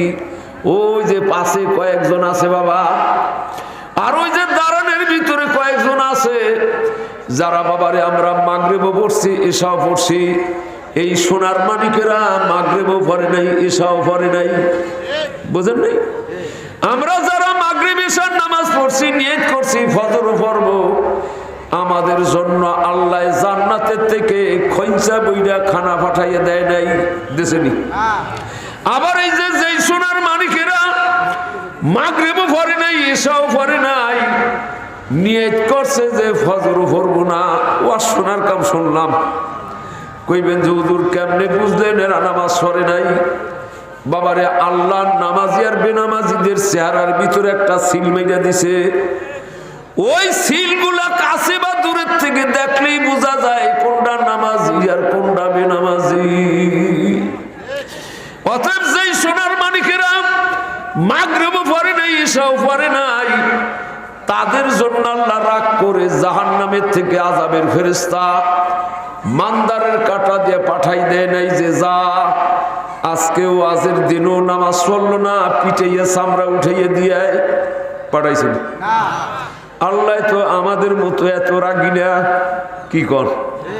আমি ওয়াজ করতেছি, একজন আলেম মানুষ মাওলানা মনে করেন আপনারা, আমিও কইয়া ফেলাইছি ওই যে কিছু লোক আছে বেনামাজি, যারা বেনামাজি তারা আমারে মনে মনে গালি দিতে আছে, ওই যে আমারে দেখে দেখেই কইতে আছে দেখছো দেখছো। তাহলে বোঝা যায় যে আমার ভিতরেও কিছু রাগ অনুরাগ আছে। কি কর? আমি তো এত চেতাওয়াজ করি না, এমন বক্তা আছে আলেম আছে টেবিল ফাটাই ফেলায়, মাইকও ফাটাই ফেলায়। কি কর? এ বাবারে চেতা কত চেতা। আর যারা বাবারে গায়রে আলেম তাদের তো রাগের সীমানাই নাই। আল্লাহ কিন্তু দুনিয়াতে ধরে না, নামাজির পুরস্কারও দুনিয়ায় দেয় না, বেনামাজির শাস্তিও আল্লাহ দুনিয়ায় দেয় নাই, দিছেন? এই আমি আজ থেকে আরো ওই খালেদা জিয়া যখন প্রধানমন্ত্রী ছিল, কোন রাজনীতি কথা না, তখন এই সন্ত্রাসী দমনের জন্য সেনাবাহিনী নামাইছিল মাঠে, 10 মাস ছিল। রমজান পাইয়ে গেছে, রমজানের 12-13 তারিখে আমি বাসার থেকে বাইরে হয়েছি, ওয়ারি বাসা, দেখি টেবিলের পরে এইরকম পেপার বেচতেছে। পেপারের উপরে হেডিং এ বড় অক্ষরে লেখা দেই, এই সত্য কথা বলবি তুই হিন্দু না মুসলমান, নচে তো তোরে ল্যাংটা করে দেখবো। তা আমি পেপার উঠেছি, কিরে ঘটনা, মজার কথা, ল্যাংটা ফিরে কে কারে দেখে দেখি। পেপার উড়াইয়া পড়তেছি, বইরা দেখি ঘটনা ঢাকা সায়েদাবাদ বাস টার্মিনাল, ওই বাস টার্মিনালের ভিতরে বড় একটা হোটেল আছে, 3 তলা 4 তলা। এর আগের দিন 13 তারিখ 12 তারিখ রমজান, 12ই রমজান, ওই 20-25 জন সেনাবাহিনী আইসা এই হোটেলটারে ঘেরাও দিছে। দলের প্রধান 2-3 জন হোটেলের ভিতরে ঢুইকা দেখে যে প্রায় 40 জন জুয়ান তারা খানা খাইতেছে। কবে জানি? কি মাসে জানি? রাত্রে না দিনে? দিনের বেলায়, দিন সকাল 10টায়। কি মাসে? রমজান মাসে। অনেক হোটেল যিনি ম্যানেজার, সেনাবাহিনীর চেহারা দেখে তো গাম শুরু হয়ে গেছে। কারণ তখন সেনাবাহিনীর নাম ছিল বাবা। বাবা বোঝেন তো? আর বিপদে পড়লে মানুষ কেন বাবা রে বাবা। আমার নিজের বাস্তব প্রমাণ, রমজানের শেষের দিকে রামপুরা আমার ইফতারের দাওয়াত, আসরের নামাজ সইরা 10 নম্বর গাড়িতে উঠছি গুলিস্তান থেকে, সিবি সুপার মার্কেটের সামনে অন কইতেছি যে বাবা ইফতার করবো গিয়া, গাড়ি সার, গাড়ি বুঝে গেছে, তারপরও সারে না। কখন ঈদ সামনে আমাগো ফ্যাট আছে, বাজান কইলাম কতবার কাম হয় না। পরে গাড়ির স্টাফ স্বাভাবিক সাধারণ 3 জন, একজন ওস্তাদ, একজন কন্ডাক্টর আর একজন হেল্পার। হেল্পার তো দুনিয়ার নিঃশ্বা, হেরে হবলি গালি দেয়, বকা দেয়, কিন্তু হেল্পারে হঠাৎ করে দাঁড়াইয়া বকা দিছে উস্তাদ রে, মা উঠাইয়া গালি দিছে ড্রাইভারে। আর তো ড্রাইভার দাঁড়াই গেছে, কি কইলি রে? এখন হেল্পার কয় তোর বাবা আয়, তোর বাবা আয়, তোর বাবা আয়। উস্তাদে এই যে গাড়ি টান দিল রে মেয়ে, অনেক গাড়ি অ্যাক্সিডেন্ট করা কায়দা না। আমি মনে মনে কই আচ্ছা উস্তাদের বাবার একটু দেখি চাইয়া দেই যে একজন সেনাবাহিনী পোশাক পরা, হাতে কোনো বন্দুক সন্দুক কিচ্ছু নাই, এই বাবার চেহারাটা দেখে এমন টান দিছে গাড়ি, আমরা যে এত বাবা কইলাম তাতে কাম হইল না।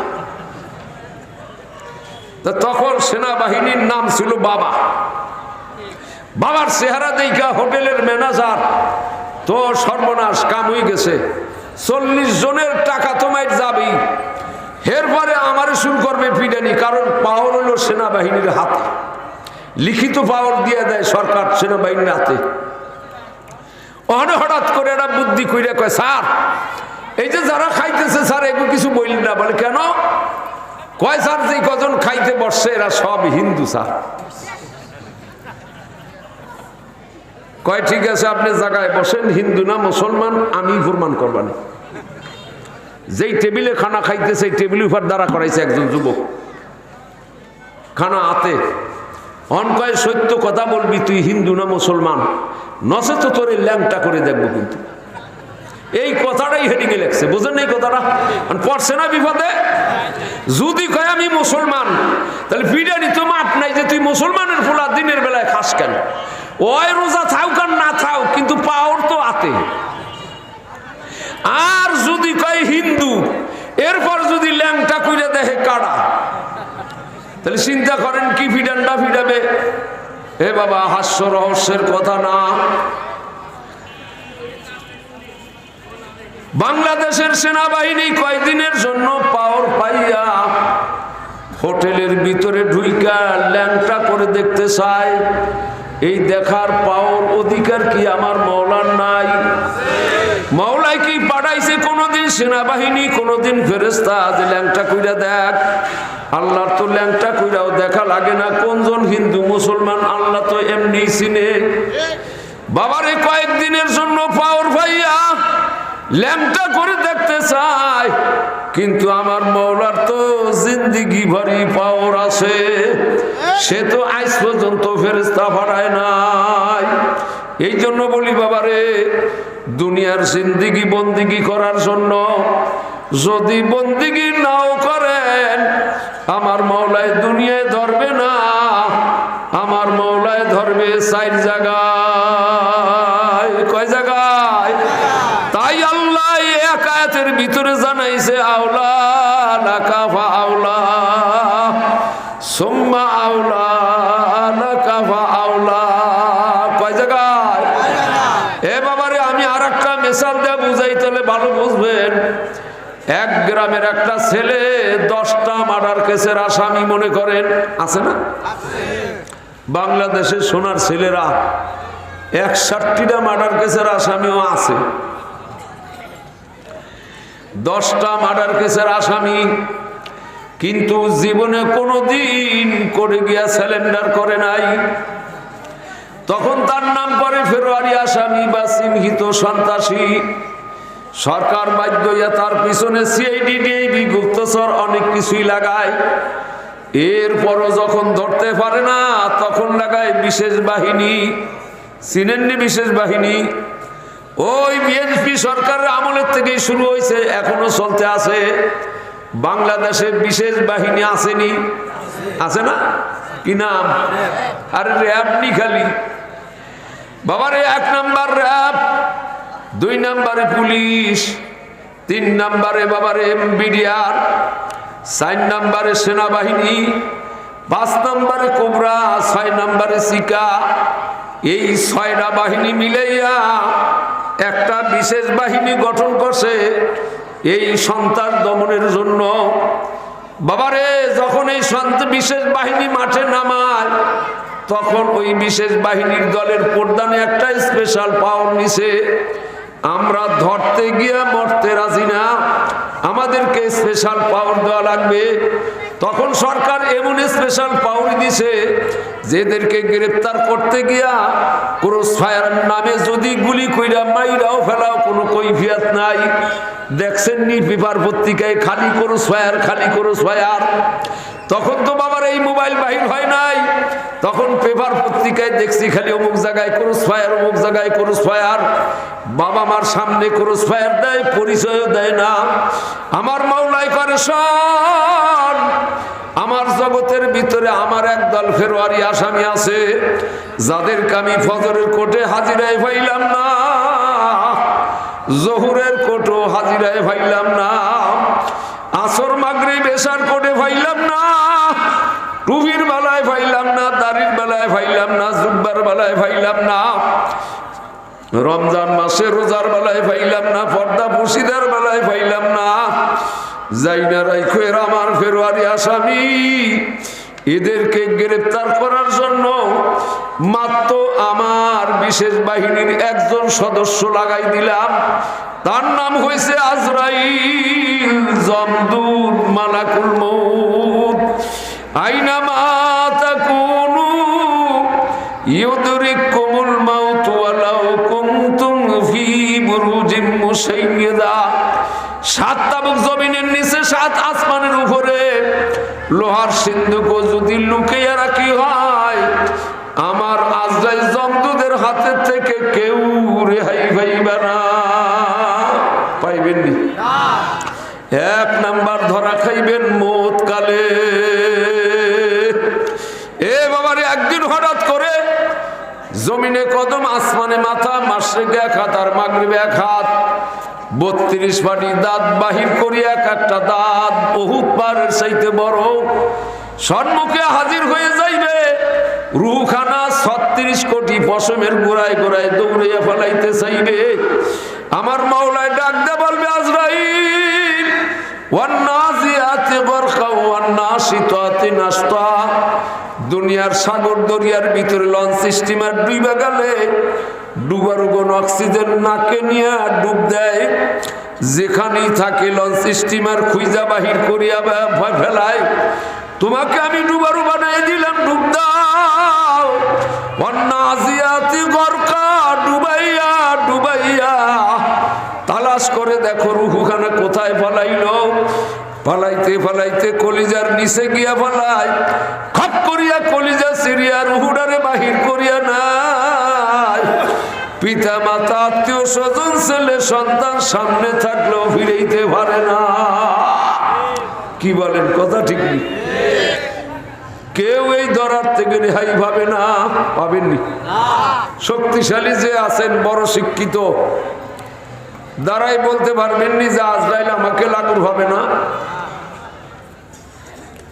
আবু জাহেলের নাম শুনছেননি? আপনাকে অসুবিধা বেড়া, আমি শেষ করতেছি অল্পতেই, হুজুর আইসা গেছে, প্রায় কাছাই গেছে। আবু জাহেলের নাম শুনছেননি? লোক খুব ভালো ছিল, কি কন? নাউজুবিল্লাহ। আল্লাহ রসুলের কাছে হাসতে হাসতে গেছে, মুহাম্মদ বাতিজা, তোমার কথা মাইনে নিলাম, তোমার আল্লাহর কথা বিশ্বাস করে নিলাম। কি চাচা যান? আবু জাহেল আল্লাহর কথা বিশ্বাস করলো, শুনলে খুশি না? কি তোমার আল্লাহ জানাইছে না, আলাইহা তিসআতা আশার, জাহান্নামের আযাবের ফেরেশতার দলের লিডার, দলের প্রধান হবে 19 জন ফেরেশতা। পুরা বিশ্বাস করলাম, তোমার আল্লাহর চালান পত্র 19 জন। ডান হাতের বগলের নিচে দেব 10 জন, আর বাম হাতের বগলের নিচে দেব 9 জন। একটা চাপ দিয়ে ভর্তা বানাই ফেলাইব, তোমার আল্লাহ যাবে খালি হইয়া। রসুল খুশি না বেজার? আরো বেশি বেজার। ওয়াজারনি ওয়াল মুকাজ্জিবিনা উলিন নামাতি ওয়া মাখিলহুম কলিলা। আল্লাহ কয় কয়টা দিন সুযোগ দেন। বদরের যুদ্ধের দিনে আল্লাহর নবী 311 জন সৈন্য নিয়ে রওনা। যাইতে যাইতে প্রায় 3 মাইল চলে গেছে। একজন ভাগ্যবতী কপাল ওলি, দিবেন কিছু, একজন ভাগ্যবতী মহিলা, তার নাম হযরত আফরা রাদিয়াল্লাহু তাআলা আনহা। তার প্রথম জীবনে বিবাহ হয়েছে, সেই ঘরে আল্লাহ 3 জন সন্তান দিছে। তার নাম হইল হারেস। এরপরে সেই স্বামীর ইন্তেকালের পরে বিবাহ হয়েছে, তার নাম হইল আব্দুল্লাহ ইবনে মিয়ালাল। সেই ঘরে দিছে আল্লাহ 4 জন ছেলে সন্তান। আগের 3 জন আর পরে 4 জন, 7 জন। আল্লাহর নবী মদিনায় যাওয়ার পরে 7 জন ইসলাম গ্রহণ করছে, মুসলমান হইছে। এই 7 ভাইয়ের 5 ভাইকে আল্লাহর নবী যুদ্ধে সঙ্গে নিয়ে গেছে। বাকি রয়েছে ছোট ছোট 2 ভাই, হযরতে মুআজ আর মুআওয়াজ রাদিয়াল্লাহু তাআলা আনহুমা 2 ভাই। 2 ভাই 2খানা তরবারি হাতে নিয়ে বলে, মাগো 7 ভাইয়ের 5 ভাই চলিয়া গেছে, আর 2 ভাই থাইকা লাভ কি? মাথায় একটু হাত বুলিয়ে দেন, দোয়া করে দেন। 2খানা তরবারি হাতে লইলাম 2 ভাই। আমার দিনের নবীকে আবু জাহেল তার জন্মভূমি মক্কার থেকে তাড়িয়ে দিছে। মাগো এই আবু জাহেলকে যদি কতল না করতে পারি, জীবনে আর কোনোদিন মুখ দেখাবো না। মায় হাত বোতায় মাথায় মাথায় হাত বুলে দোয়া করে দিছে। 2 ভাই দৌড় দিছে, 3.5 মাইল দৌড়িয়ে গেছে। নবীকে দইরা বলে, হুজুর আমরা 2 ভাই যুদ্ধে যাব। নবী তাকাইয়া দেখে সেই 7 সন্তানের 2 সন্তান। নবীর ইচ্ছা নিবে না। বয়স কত? কয় বড় ভাই আমার বয়স হলো 13, আর ছোট ভাইয়ের বয়স 11। বলে না, হবে না, যুদ্ধের বয়স 15 বছর হওয়া লাগবে, নসে তো বালেগ হবে না। এখন বড় ভাই কয়, হুজুর আমার একটা কথা। বলে কি? বলে আপনি কুরবানির মাসালা বয়ান করছেন যে 1 বছরের দুম্বা কুরবানি দিতে হবে, কিন্তু 6 মাসের দুম্বা যদি 1 বছরের সমান মোটা তাজা দেখা যায়, তা দিয়েও কুরবানি চলবে।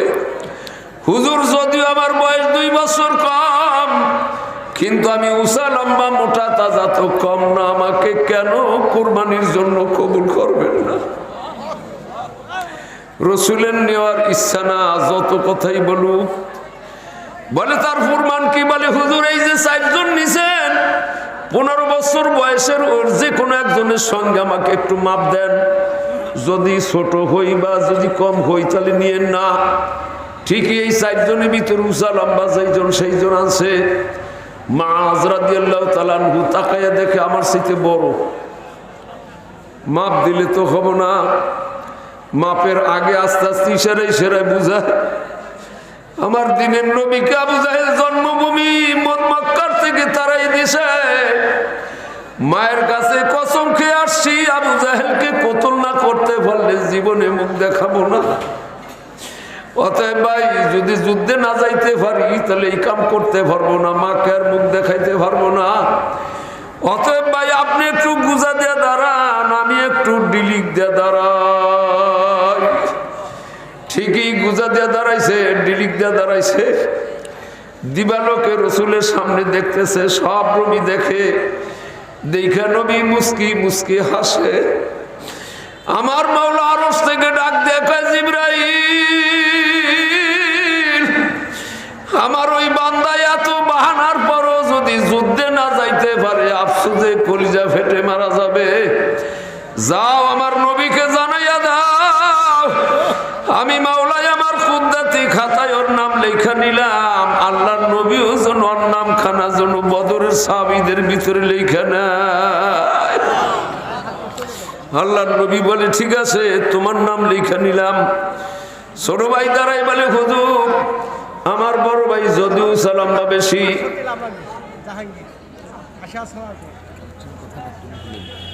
ঠিক আছে বাবা, আপনার কোনো অসুবিধা? এই কথা আমার শেষ প্রায়। বলে হুজুর আমার বড় ভাই বড়, আমি ছোট, কিন্তু আমার বড় ভাই চাইতে আমি শক্তিশালী বেশি। বিশ্বাস না হয় পাছার লাগান। ঠিকই পাছার লাগাইছে। ছোট ভাই কয় বড় ভাই যান কেন আসছি তা জানেন? আপনি একটু নিচে পড়বেন, আমি একটু উপরে পড়বো। আপনার নাম তো লেখাই হয়ে গেছেন, আমার কাটবে না, কিন্তু আমি উপরে পড়লে আমার নাম লেখা নিবে। এই বাহানায় ছোট ভাই ওর তার নাম লেখা নিছে। সংক্ষিপ্ত কথা, বদরের যুদ্ধ শুরু হয়ে গেছে। মুসলমানের সংখ্যা কম, কাফের সংখ্যা বেশি, 1000। আব্দুর রহমান ইবনে আউফ রাদিয়াল্লাহু তাআলা আনহু বলেন, ইদ্রিস কান্দলবী রহমাতুল্লাহ তার সিরাতুল মুস্তাফার ভিতরে ঘটনা লিখছেন। বলে আমার ডাইনে বামে কোনো নওজোয়ান সৈন্য নাই, দেখি 2 জন নাবালক শিশু, ওই 2 ভাই। মনে মনে চিন্তা করতেছিলাম ওরা সংখ্যায় বেশি, আমরা কম। 2 পাশের থেকে যদি কাফেররা আক্রমণ করে আমাকে সাহায্য করবে কে? মনে একটু ভয় পাইতেছিলাম। এই খেয়ালের ভিতরে 2 ভাই 2 পাশের থেকে কানে জড়াই ধরছে, চাচা যান আবু জাহেল কোন হো? আবু জাহেল কোন জন? কারণ আমরা মদিনার মানুষ, সে তো মক্কার মানুষ, তাকে আমরা চিনি না, আপনি চিনেন। আব্দুর রহমান ইবনে আউফ রাদিয়াল্লাহু তাআলা আনহু বলে, কেন? তাকে দিয়ে তোমরা কি করবা? বলে আমার দিনের নবীকে তারাই দিছে তার জন্মভূমি মক্কার থেকে।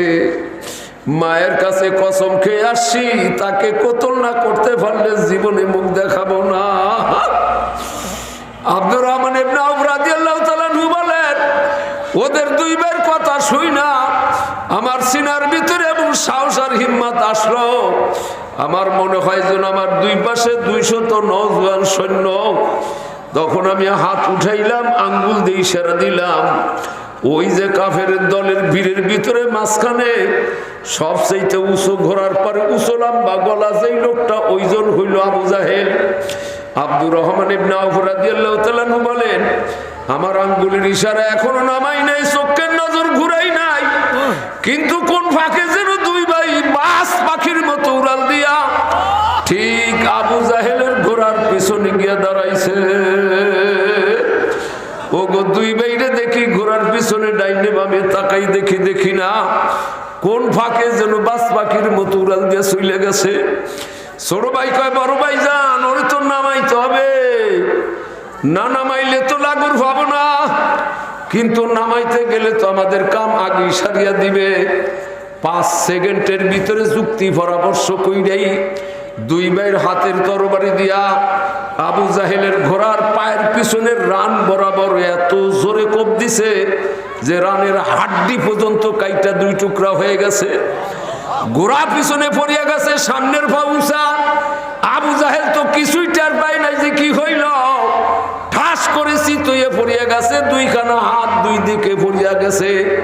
ছোট ভাই কয় বড় ভাই যান এই 2 খানা হাত দিয়া 19 জন ফেরেশতা বর্তা বানাইতে চাইছে, অতএব হাত 2 খান আগে কাইটা লই। এই বইলা ডানা বরাবর 2 ভাই 2 তরবারি দিয়ে এত জোরে কোপ দিছে, হাত 2 খান কাইটা ছিটকাইয়া দূরে চলিয়া গেছে। আব্দুর রহমান ইবনে আউফ রাদিয়াল্লাহু তাআলা আনহু বলেন, এই তো আমার সুযোগ। বলে আমি একটু আগাইয়া এত জোরে লাফ দিলাম যে আবু জাহেলের ঘোড়া টপকাইয়া গিয়া ঠিক আবু জাহেলের সিনার পরে বসলাম। ছোট ভাই কয় বড় ভাই যান কোরবানির গরুটা চাচাই জমি দেখ, আমরা 2 ভাই ময়দানটারে ছাপ্পা কইরা দে। এই বইলা যেদিকে বাড়ায় সেদিকেই পরিষ্কার হয়ে যায়। আব্দুর রহমান ইবনে আউফ রাদিয়াল্লাহু তাআলা আনহু মনের মতো পারাইছে আর কোবাইছে। যখন ঠান্ডা হয়ে গেছে, বুঝছে মারা গেছে, লাভ দা উইটা অন্য সৈন্য আক্রমণ করছে। এইভাবে 70 জন ধরাশাহী।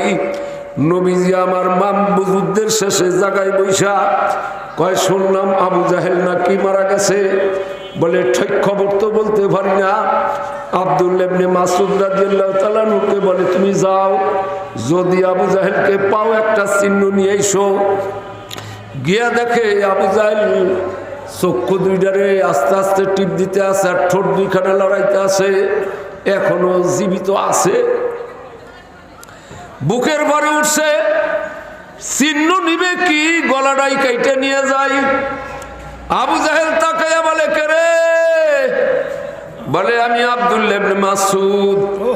বলে ওরে আজামের ভূত। কিসের ভূত? আজাম বোঝেন তো, বুখারী শরীফের হাদিসের এবারও তো তাই। কোন পাহাড়ের পর সোয়ার হইছে চিন্তা করনি, আজামের ভূত কই গালি দিছে। বলে তোমার অহংকারে এখনো যায় নাই রে আবু জাহেল। বলে বুঝেছি, আমার গর্দান কাটবা। আমার ভাতিজা মুহাম্মাদের কাছে একটা খবর বইল, খঞ্জর তরবারি থামাই ফেলেছে। বলো কি খবর? বলে মুহাম্মাদের সঙ্গে আমার দুশমন শত্রুতা ছিল সারা জীবন, বিদায়ের সময় 1000 গুণ বেশি বাড়ল। যদি প্রতিমধ্যে লাগুর ভাই প্রতিশোধ নিয়ে ছাড়ব। শুনছেন? প্রতিমধ্যে কোথায়? কবরে গিয়া লাগুর পাইলে প্রতিশোধ নিয়ে ছাড়বে। আর এরপরে গলাটা কাইটা নিয়ে গেল, আল্লাহর রাসূলের সামনে নিয়ে হাজির। বলে হুজুর আপনার চাচা খবর বলছে। বলে কি খবর? বলে বলছে মুহাম্মাদের সঙ্গে দুশমনী ছিল, মরণকালে 1000 গুণ বাড়লো, যদি প্রতিমধ্যে পাই তাহলে প্রতিশোধ নিয়ে ছাড়বো। রাসূল চোখের পানি ছেড়ে আফসোস করে, আরে হ্যাঁ মুসা আলাইহিস সালামের জমানার ফিরাউন যদিও মুসা আলাইহিস সালামের দুশমন ছিল, আল্লাহর শত্রু ছিল, কিন্তু মরণকালে কলমা পড়তে চাইছে, আল্লাহ গ্রহণ করে নাই।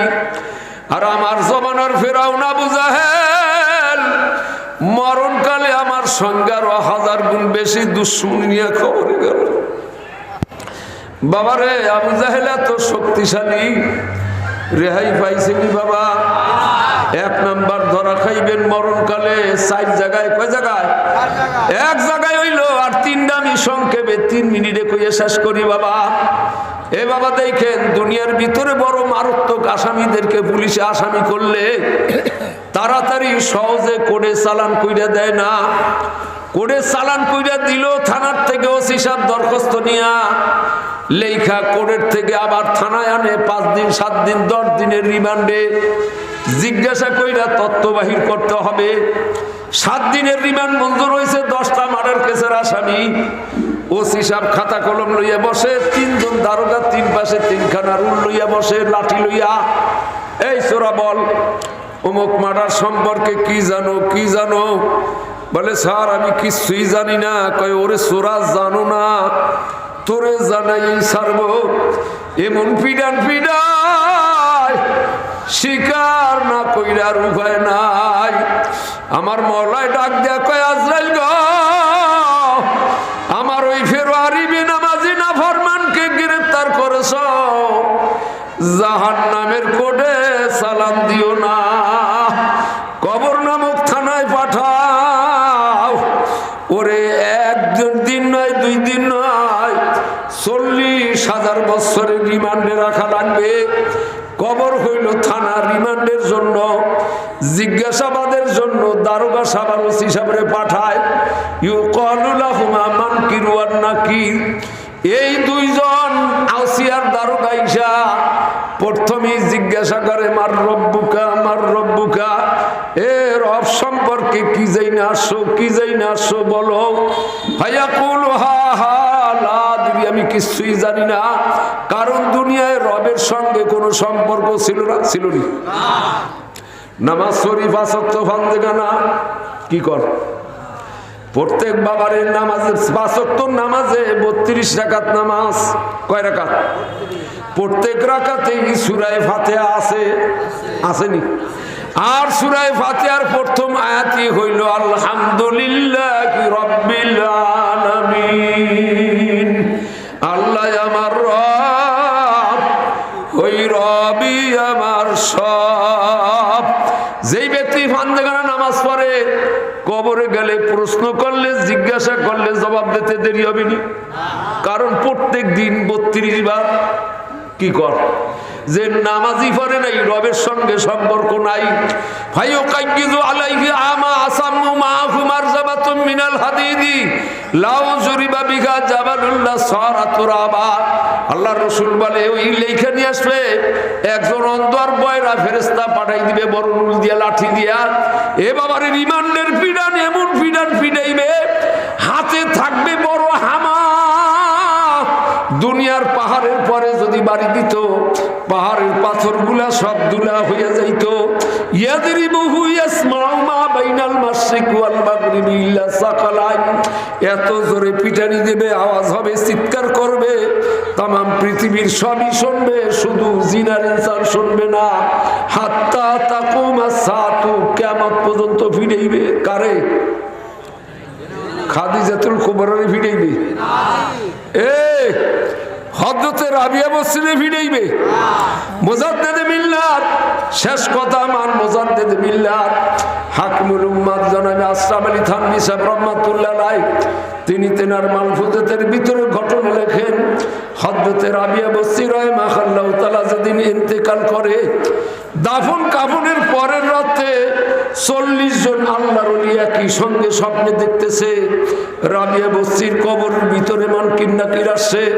প্রশ্ন করছে মার রব্বুকা, কি প্রশ্ন? তোমার রব? রবকে বলতে পারেননি। হায় হায় রে, আপনাকে কয়জনের রব? আল্লাহ। কি সবার রব আল্লাহ না? বললেন না দি রবকে? প্রশ্ন করছে মার রব্বুকা, তোমার রব কে? রাবিয়া বসরি রাহিমাহুল্লাহ তাআলা জবাব না দিয়া মুস্কি মুস্কি হাসে আর বলে ঠিক আছে ঠের যাও বস যাও, ঠিক আছে দেরি করো বসো, আমি প্রশ্ন করছি ইনশাল্লাহ জবাব দিব ঠিকই, কিন্তু তোমাদের প্রশ্নের জবাবের আগে আমি একটা প্রশ্ন তোমাকে করে লই। মুনকির নাকির কয় খোদা কোন বেজাইলা জায়গায় এলাম, সারা জীবন ভর সবাই কান্দে ভয়তে অস্থির। একজন মহিলা প্রশ্ন করে, আচ্ছা কি প্রশ্ন? বলে এই কবরের চতুর্দিকে 6 দিকে আটকানো। কয় দিক? ডাইনে বামে সামনে পিছনে উপরে নিচেই 6 দিকে আটকানো। তোমরা ভিতরে ঢুকলা কোন দিক দিয়া? কয় আমরা তো আসমান থেকে আসছি, প্রথমেই উপর দিয়েই ঢুকছি, কিন্তু কোন কায়দায় কোন শ্রুঙ্গে এটা আল্লাহ ছাড়া কেউ দেখেও না বুঝবেও না। বলে আসমান থেকে আসছো? বলে হ্যাঁ। পাঠাইছে কে? বলে পাঠাইছে আল্লাহ। আসমানের জমিনের ভিতরে দূরত্ব কতটুকু? 500 বছরের রাস্তা। রাবিয়া বসরি কয় সুবহানাল্লাহ, এত দূরের রাস্তা যে অতিক্রম করে আসলা, তো যেই আল্লাহ পাঠাইছে এত দূর আসতে আসতে সেই আল্লাহরে ভুলে গেছো না? মুনকির নাকির কয় কি পাগলের মতো, খোদা কোন পাগলের ভালায় বললাম? ভাই আমাকে পাগল বলো আর যাই বলো, আমি যেই প্রশ্ন করছি এই প্রশ্নের জবাব চাই। মুনকির নাকির বলে যাবি রাবিয়া বসরি গো, 500 তো কেন 5000 বছরের রাস্তা যদি অতিক্রম করে আসতাম, যেই আল্লাহ যেই রব আমাদেরকে পাঠাইছে তাকে আমরা ভুলতে পারি না।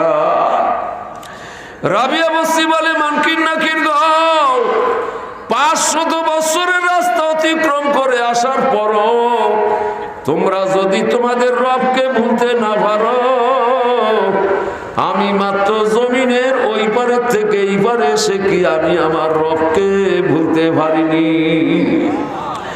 যেই দুনিয়ার জিন্দেগিতে একটা সেকেন্ডের জন্য আমি আমার রবকে ভুলি না। এ বাবা, দুনিয়ার ভিতরে এখনো এমন মানুষ আছে না যে একটা মিনিট একটা সেকেন্ডের জন্য রবকে ভুলে না? আমি যদি রহমাতুল্লাহ আলাইহিকে দেখছি তার খেদমত করছি, আল্লাহ করতে দিছে, সব সময় রুই মাছের মতো ঠোঁট দুটো লড়তো। কি বলে এ সিস্তিয়া সাবিরা তরিকায় যারা মুরিদ, হাফিজ হুজুরের তরিকা, থানভী সাহেব হুজুরের তরিকা, সরমনাই তরিকা, বাবারে তাদের 3 নম্বর সবক হইল 24 ঘন্টা জিকির।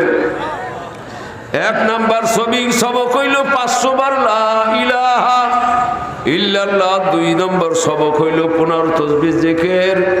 3 নম্বর সবক হইল হাফসুদম জিকির। হাফসুদম বুঝেন? হাফসো ফার্সি শব্দ, হাফসো মানে বন্ধ, আর দম মানে নিঃশ্বাস, নিঃশ্বাস বন্ধ। তাহলে বাঁচবে কেমনে? খাওন 3 দিন বন্ধ হইলে বাঁচা যায়, কিন্তু নিঃশ্বাস 1 মিনিটের জায়গায় 2 মিনিট বন্ধ হইলে। কিন্তু বাবা বাঁচবে জিকিরের দ্বারা। দম বন্ধ থাকবে, জিকির চলবে। আল্লাহ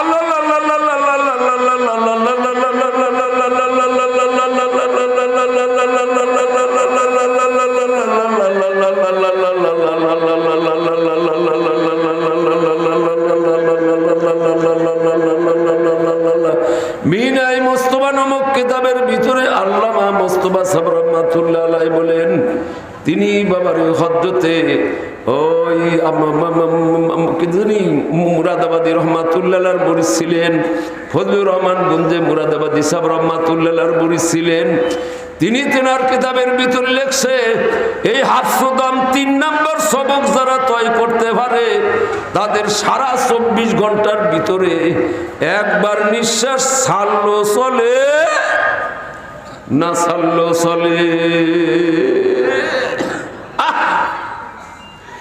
জিক্র হাকামত গাজাই রুহেরা, মারহামা মদি দিলে মজরুহেরা। জিকির হইল রুহের খোরাক। রুহ যদি ঠিক থাকে, জবানের খোরাক খাইলেও চলে। বুঝেননি? হযরত আব্দুল কুদ্দুস গঙ্গী রহমাতুল্লাহ আলাইহি, তিনি তেনার জীবনে শেষ জীবনে 40 বছর না খাইয়াছিলেন। কয় বছর? না খাইয়া থাকা কোনো ইবাদত না, কিন্তু তিনি ইবাদত বানায় না খাইয়া থাকতেন। সারা বছর রোজা রাখতেন, খালি শুধু ঈদের দিন রোজা রাখতেন। বলবেন যে হুজুর রোজা থাকলেও তো না খাইয়ারা থাকে না, কিন্তু তেনার রোজা রাখার পদ্ধতি ছিল, শেষ রাতে একটা বাদামের দানা, চিনেন? গোল টিপ দিলে ফাইটা যায়, অর্ধেক দানা খাইতেন আর 1 ডোক পানি পান করতেন। এটা হইল সেহরি। সারাদিন সারা রাত্রি পর ইফতারের সময় আধা টুকরা বাদামের দানার 1 ডোক পানি পান করতেন। তা পেট বুইরা পানি একই খাওয়ানো হইল। সেহরি করা সুন্নাত, ইফতার করা সুন্নাত, এই জন্য সুন্নাত পালন করছে। এ যদি সুন্নাত না হইতো তাও খাইতেন না। এইভাবে 40 বছর। কিন্তু এই 40 বছর না খাওয়া মানুষ শেষ রাতে যখন তাহাজ্জুদ নামাজ পড়তে উঠতেন, ঘরের বারান্দায় দাঁড়াইয়া তাহাজ্জুদ পড়া ফজরের আগ পর্যন্ত জিকির করতেন। কিন্তু তেনার জোরে জোরে জিকির করার অভ্যাস ছিল। বুঝেন নাই? দেননি? সর্বনাই মুরিদান একটু জোরে জোরে জিকির করে। কি কন? আয় খোদাই বারজা ফজলুল করিম ওয়া ইসহাক ইব্রাহিম ওয়া রশিদ আহমদ গঙ্গোহী হাম্বা ইমদাদুল মুহাম্মদ হযরতে আব্দুর রহিম আব্দে বারি আব্দে হাদি আব্দুদ্দিন মক্কি ওয়ালি হাম মুহাম্মদ ওয়া মুহিব্বুল্লাহ ওয়া শাবু সাইদ হাম নিজামউদ্দিন জালাল ও আব্দে কুদ্দুস আহমদি গুপ্তে কুদ্দুস ফকিরি দরফানাই দরবাখা খুতবা খোদা আজাদে বুদি খুদ গ্রেফতার আমদি। বাবারে, আমি সরমনাই মুরিদ হইছি বাবা। বর্তমান শায়েখ মরহুম কালো মালিকের হাত বা হাত হইয়া আমাদের হাতখানো বাবারে 18 জন বা 19 জনের পরে গিয়ে আব্দুল কুদ্দুস গঙ্গীর সঙ্গে সঙ্গে মেলছে।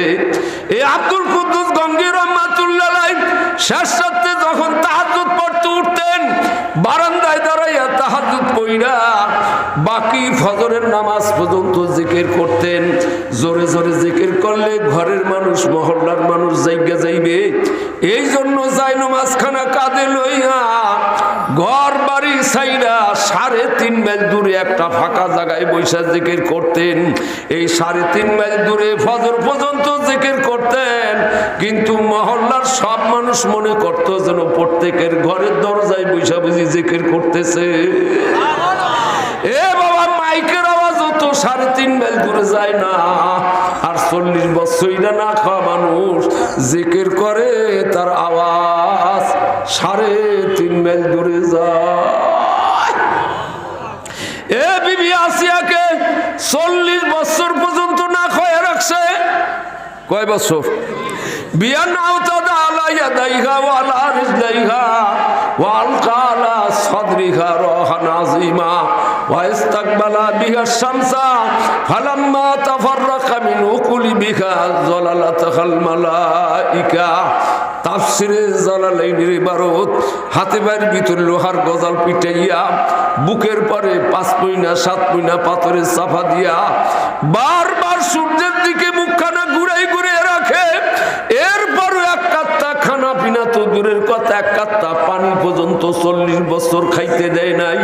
40 বছর পরে তাকাইয়া দেখে বিবি আসিয়া বিশ্ব সুন্দরী আছে, রূপ লাবণ্যের কোনো পরিবর্তন নাই। খাইছে কি? মৌলার থেকে রুহানি খোরাক। আর রাবিয়া বসি বলে মানকির নাকির গো, যেই দুনিয়ার জিন্দেগিতে একটা সেকেন্ডের জন্য মৌলার নাম ভুলি নাই, এখন মাত্র 1.5 হাত বা 2 হাত নিচে আইসে কি আমি আমার রবকে ভুলতে পারিনি? মানকির নাকির লাজব হয়ে গেছে। মাবুদের কোর্টে গিয়া নালিশ দিয়েছে, মাবুদ গে তোমার কোন বান্দি? সব ঘটনা খুলে বলছে, অথচ আল্লাহ তো সব খবরই জানে।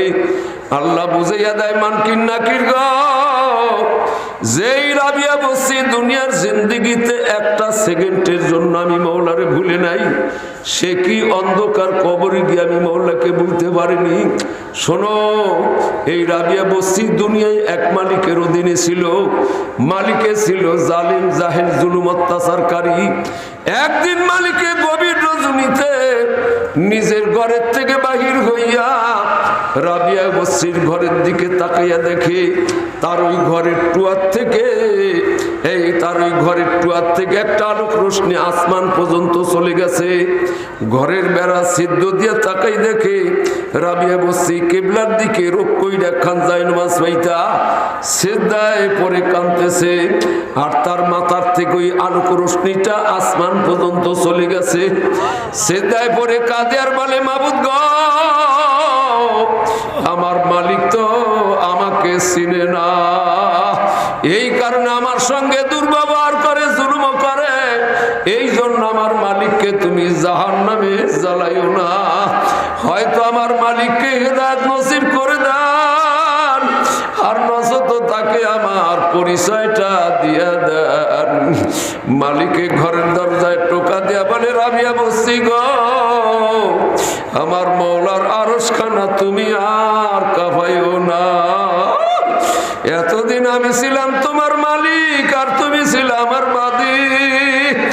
আজ থেকে আমি হইলাম তোমার গোলাম আর তুমি হইলে আমার মালিকা। এই মহিলা সারা রাত্রি ঘরের দরজায় কাঁদে আর গড়াগড়ি খায়। রাত্রি ভোর হওয়ার সঙ্গে সঙ্গে সারা রাষ্ট্রে খবর হয়ে গেছে রাবিয়া বসি এত বড় আল্লাহর ওলিয়া। খবর পাইয়া অনেক রাজা, বাদশাহ, মন্ত্রী, মিনিস্টারের ছেলেরা, এমনকি অনেক বড় বড় আল্লাহর ওলিরা পর্যন্ত রাবিয়া বসিকে বিবাহ করার প্রস্তাব পাঠায়। আর রাবিয়া বসি প্রস্তাব পাইয়া শুধু একটা জবাব দেয়, এই তনে মান আয় রাগে মান প্রযুত জাউজেরা গুঞ্জা কুজা বা সদ্দুরু বর্গে কা হাম পেশে তু আই তন্দে বাত মানসুদা নাম তু কুজা খা হাম ফিতাত। ও রাজা বাদশার ছেলেরা, আল্লাহর ওলিরা, শোনো, আমার এই দেহ শরীরে শিরায় বসিরায়, এমনকি 36 কোটি পশমের গোড়ায় গোড়ায় সর্বত্র সব জায়গায় আমার মাওলার ইশকের আগুন, প্রেমের আগুন ধাউ ধাউ করিয়া জ্বলে। একটা পশম পরিমাণে জায়গাও খালি নাই যেই জায়গাতে স্বামীর মহব্বত বসাবো। স্বামীর মহব্বত বসাবো কোথায়? জায়গা লাগবে না? হয়তো নেমান রাগে মান প্রযুতু জাউজেরা গুঞ্জা কুজা বা সদ্দুরু। দেহ শরীর সর্বত্র সব জায়গায় আমার মওলার মহব্বত বোঝায়। একটা পশম পরিমাণে জায়গাও খালি নাই যেই জায়গাতে স্বামীর মহব্বত বসাবো। আমি যদি বিবাহ বসি, আমার স্বামীর হক আমার দ্বারা আদায় হবে না, আমি আরো গুনাহগার হয়ে জাহান্নামী হয়ে যাব। তবে কিন্তু বাবা এটা শুধু এই রাবিয়া বস্তির জন্যই জায়েজ ছিল। এই জমানায় কোনো মহিলাদের জন্য অবিবাহিতা থাকা জায়েজ নাই। আমার মওলাই বুঝাইয়া দেয় মানকির নাকির গো, যেই রাবিয়া বস্তি দুনিয়ার জিন্দেগিতে আমি মওলার মহাব্বতের কারণে স্বামী পর্যন্ত গ্রহণ করতে পারে নাই, ওই রাবিয়া বস্তি কি দুনিয়ার অন্ধকার কবরে এসে আমি মওলাকে বলতে পারিনি যাও যাও, তাকে তোমাদের কোনো প্রশ্নই করা লাগবে না। ওয়াদা করছি আমার এই কথা শেষ। এই কথার সঙ্গে আর একটা কথা জড়িত, মিশকাত শরীফের হাদিস সাবিত আলা আযাবিল কবর। এই বাবের ভিতরে হাদিসখানা প্রথম দিক দেই বাবারে আল্লাহ রসুল ফরমান, একজন নামাজি মানুষ, পাঞ্জাগানা নামাজি, নামাজ জীবন গেল ছাড়ে নাই বাবা। এই নামাজি মানুষকে কবরে রাখার সঙ্গে সঙ্গে ঘুমাইবে। মানকির নাকির আসছে, পাশের থেকে ডাকে ভাইজান ও ভাইজান। হাদিসে আছে দুলাভাইও কইব নুমকা নাও মাতিল আরছে। ঘুমে কানে শোনে চোখে দেখে না, ঘুম খুলতে পারে না। ফায়াম সাহু আইনাইহি, ঘুম ভাঙ্গার জন্য চক্ষু খুলছে। মুসসেল আলাইহি শামসু ইনদা গুরুবিহা, তাকাইয়া দেখে সূর্যখানা পশ্চিম দিকে লাল লাল হয়ে গেছে। আমনি লাভ দিয়ে বলবে দাউনি উসল্লি, এই তোমরা কারা সরো, আমি জোহরের নামাজ পড়িয়া ঘুমাইছিলাম, এখন আসরের নামাজ পড়ি নাই। ওই যে সূর্য লাল হয়ে গেছে, সাইরা দাও, আমি আমার মওলার হুকুম নামাজ খানা আদায় করিয়া লই। কয় সুবহানাল্লাহ। এ কি নামাজ? এটা কি নামাজ? এইটা হলো অভ্যাসের নামাজ। কি বলে? সারা জীবন ভর নামাজ বলে নাই, কবর গিয়াও মানকির নাকির কয় ভাইজান নামাজ পড়া লাগবে না, প্রশ্নের জবাব দেন। বলে এক ওয়াক্ত নামাজ তরক করলে 230 কোটি 40 লক্ষ বছর জাহান্নামে জ্বলা লাগবে। কাজা করলে জ্বলা লাগবে 2 কোটি 88 লক্ষ বছর। এলো এক হুকবা হুজিবা আলান নারি হুকবাতান। কাজা করলে এক হুকবা জ্বালাইবে, আর যদি তরক করে তাহলে 80 হুকবা। এক হুকবা হইল 2 কোটি 88 লক্ষ বছর। একে 80 দিয়ে গুণ দিলে 230 কোটি 40 লক্ষ বছর হয়। পারবানি যুবকেরা সহ্য করতে? নারুল্লাহিল মুকাদাতুল্লাতী তাত্তালিউ আলাল আফইদা, জাহান্নামের আগুন এত তেজের তেজ, চামড়া গোশত ভেদ করে কলিজা পর্যন্ত আগুন চলিয়া যাইবে। দৌড়াদৌড়ি লাফালাফিও করতে পারবা না। ইন্নাহা আলাইহিম মুসাদাতুন ফি আমাদিম মুমাদ্দাদা। আল্লাহ বলবে ধর, খাম্বির সঙ্গে বাঁধো, হাত পাও পিছমোড়া দিয়ে বাঁধবে। মাথাটা ঘুরাইবে আর ডাকবে রব্বানা গলাবাত আলাইনা শিকওয়াতুনা ওয়া কুন্না কওমান দাল্লিন। মাবুদ, অন্যায় করেছি, ভুল করেছি। দুনিয়ার ভিতর আল্লাহকে একবার ডাক দেওয়ার সাথে সাথে ইন্নাল্লাহ হাজ্জুন কারীমুন ইয়াস্তাহি মিন আবদিহি ইযা রাফা ইয়াদাইহি আইয়ারুদ্দাহুমা সাফরা। রাওয়াহু তিরমিজি আও কামা ক্বালা আলাইহিস সালাতু ওয়াস সালাম। রাসূল আমার ফরমান, দুনিয়ার ভিতরে কোনো বান্দা বান্দি যদি একবার মওলার দরবারে হাত উঠাইয়া মওলারে ডাক দেয়, আল্লাহ কয় ওই বান্দাকে খালি হাতে ফিরাইয়া দিতে আমি মওলায় লজ্জা পাই। কিন্তু জাহান্নামের ভিতরে এত ডাকা ডাকবে, মওলার কুদরতি দিলে একটু মায়া লাগবে না। বাবা কোথায় ভাগো, যাও কোথায় বাবা, যাইবে কোথায়? কালেকশন হয়েছে বাবা। আমি শেষ কথা বলবো বাবা, যদি শোনেন। কিন্তু বাবা এর আখ্যান দেয়া আপনার একটা দিনই প্রতিষ্ঠান মাদ্রাসায় আসছেন। গত বছর আমি মাদ্রাসার ফজিলাত বয়ান করছি। প্রত্যেক বছর যদি করেন হুজুরে একই ওয়াজ করে, একই কথা কয়, মাদ্রাসার ওয়াজ আইলে খালি হুজুররা মাদ্রাসার ওয়াজ কইলেই টাকা কালেকশন করে। এতক্ষণ কিচ্ছু কই নাই, টাকা পয়সার কথাও বলি নাই। 4 জায়গায় ধরা খাইবেন বাবা। কয় জায়গায়? 2 জায়গা চলতে আছে, আর বাকি 2